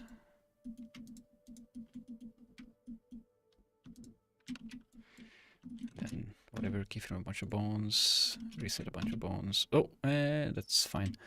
And then delete keyframes, delete this one, select these ones, reset them again, make this all linear. Ah shit, opposite side. Also keyframe, mirror the pose. Why did that? No, you gotta mirror from left to right. Like that. Make it linear. Linear. What is the key? I forgot my keybinds. Ah! Not extrapolation. I just pressed T. Linear. Oh god. So many buttons. Okay. So we have an action that does this. This is fine. We'll make it better with a shape key in a sec. PoseKey cheeks raise. We need a face pose thing. For that, we need the action to be generated, but whatever. Face pose is not 270. I'm sure it's further there. 310 is the last one. Then we want this. Wait, it's supposed to be 0.02. Oh, come on, man. I'll just hope that that's what it was, whatever. Keyframe. Oh wait, this should be here. And then default value keyframe. 330 default value keyframe. Okay. Face pose is 320. Generate the rig. Do you think that's the last facial rigging stream? Maybe. I can't predict the future. I don't know why you keep asking me about future. I literally can't. It's impossible. These things cannot be planned because the studio is too volatile for me to plan anything. I stream when I can. Okay. So now the action should be hooked up. Yes, which means this face pose is working on frame 320. Good. And then what that means is I can set pose, store evaluated mesh, get my mesh, wait, get the other one out of the way. Here's my cheek raise. I can sculpt this to be a little better, get the bones out of the way.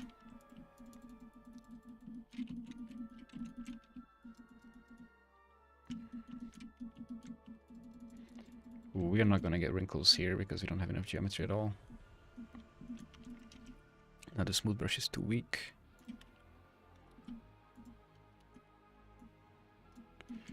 That's kind of better.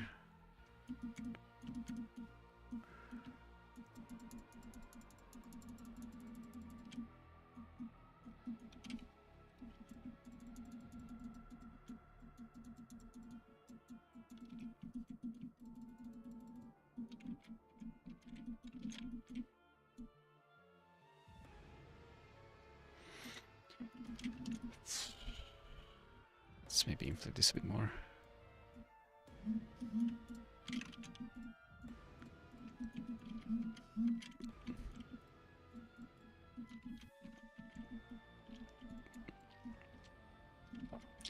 Alright, it's the best I got in the time that I have.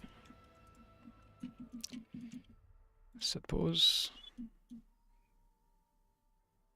Shape keys,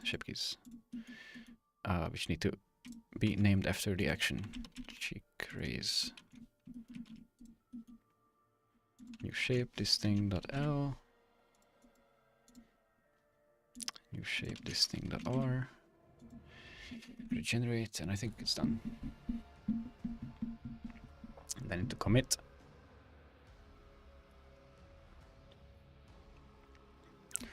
And then it's over.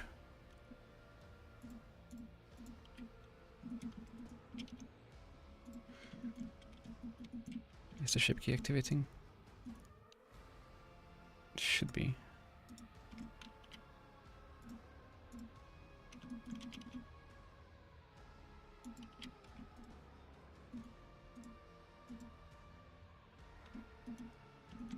Is it doing its thing? Oh, I didn't push it yet, I think. Set pose, push ship keys. There we go.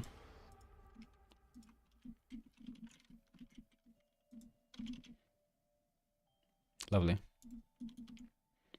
And then you can do whatever you want with it. Okay, we did it. That's pretty much all I had to do today. Some of it was rushed and I will have to polish it a bit. But hey. We can commit this, I think, as it is.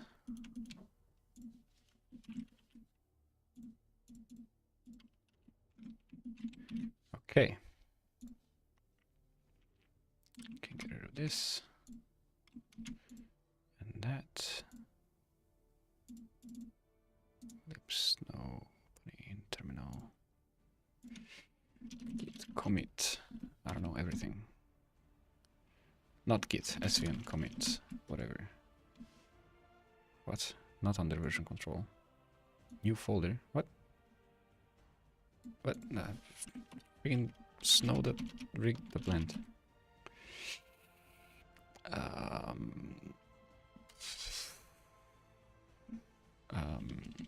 Add new cheek razor control, crazy lip corner parent switching setup. Make X rotation of lip center controls, replace functionality of the old roll control, add lip roll, shape keys, etc, etc, etc.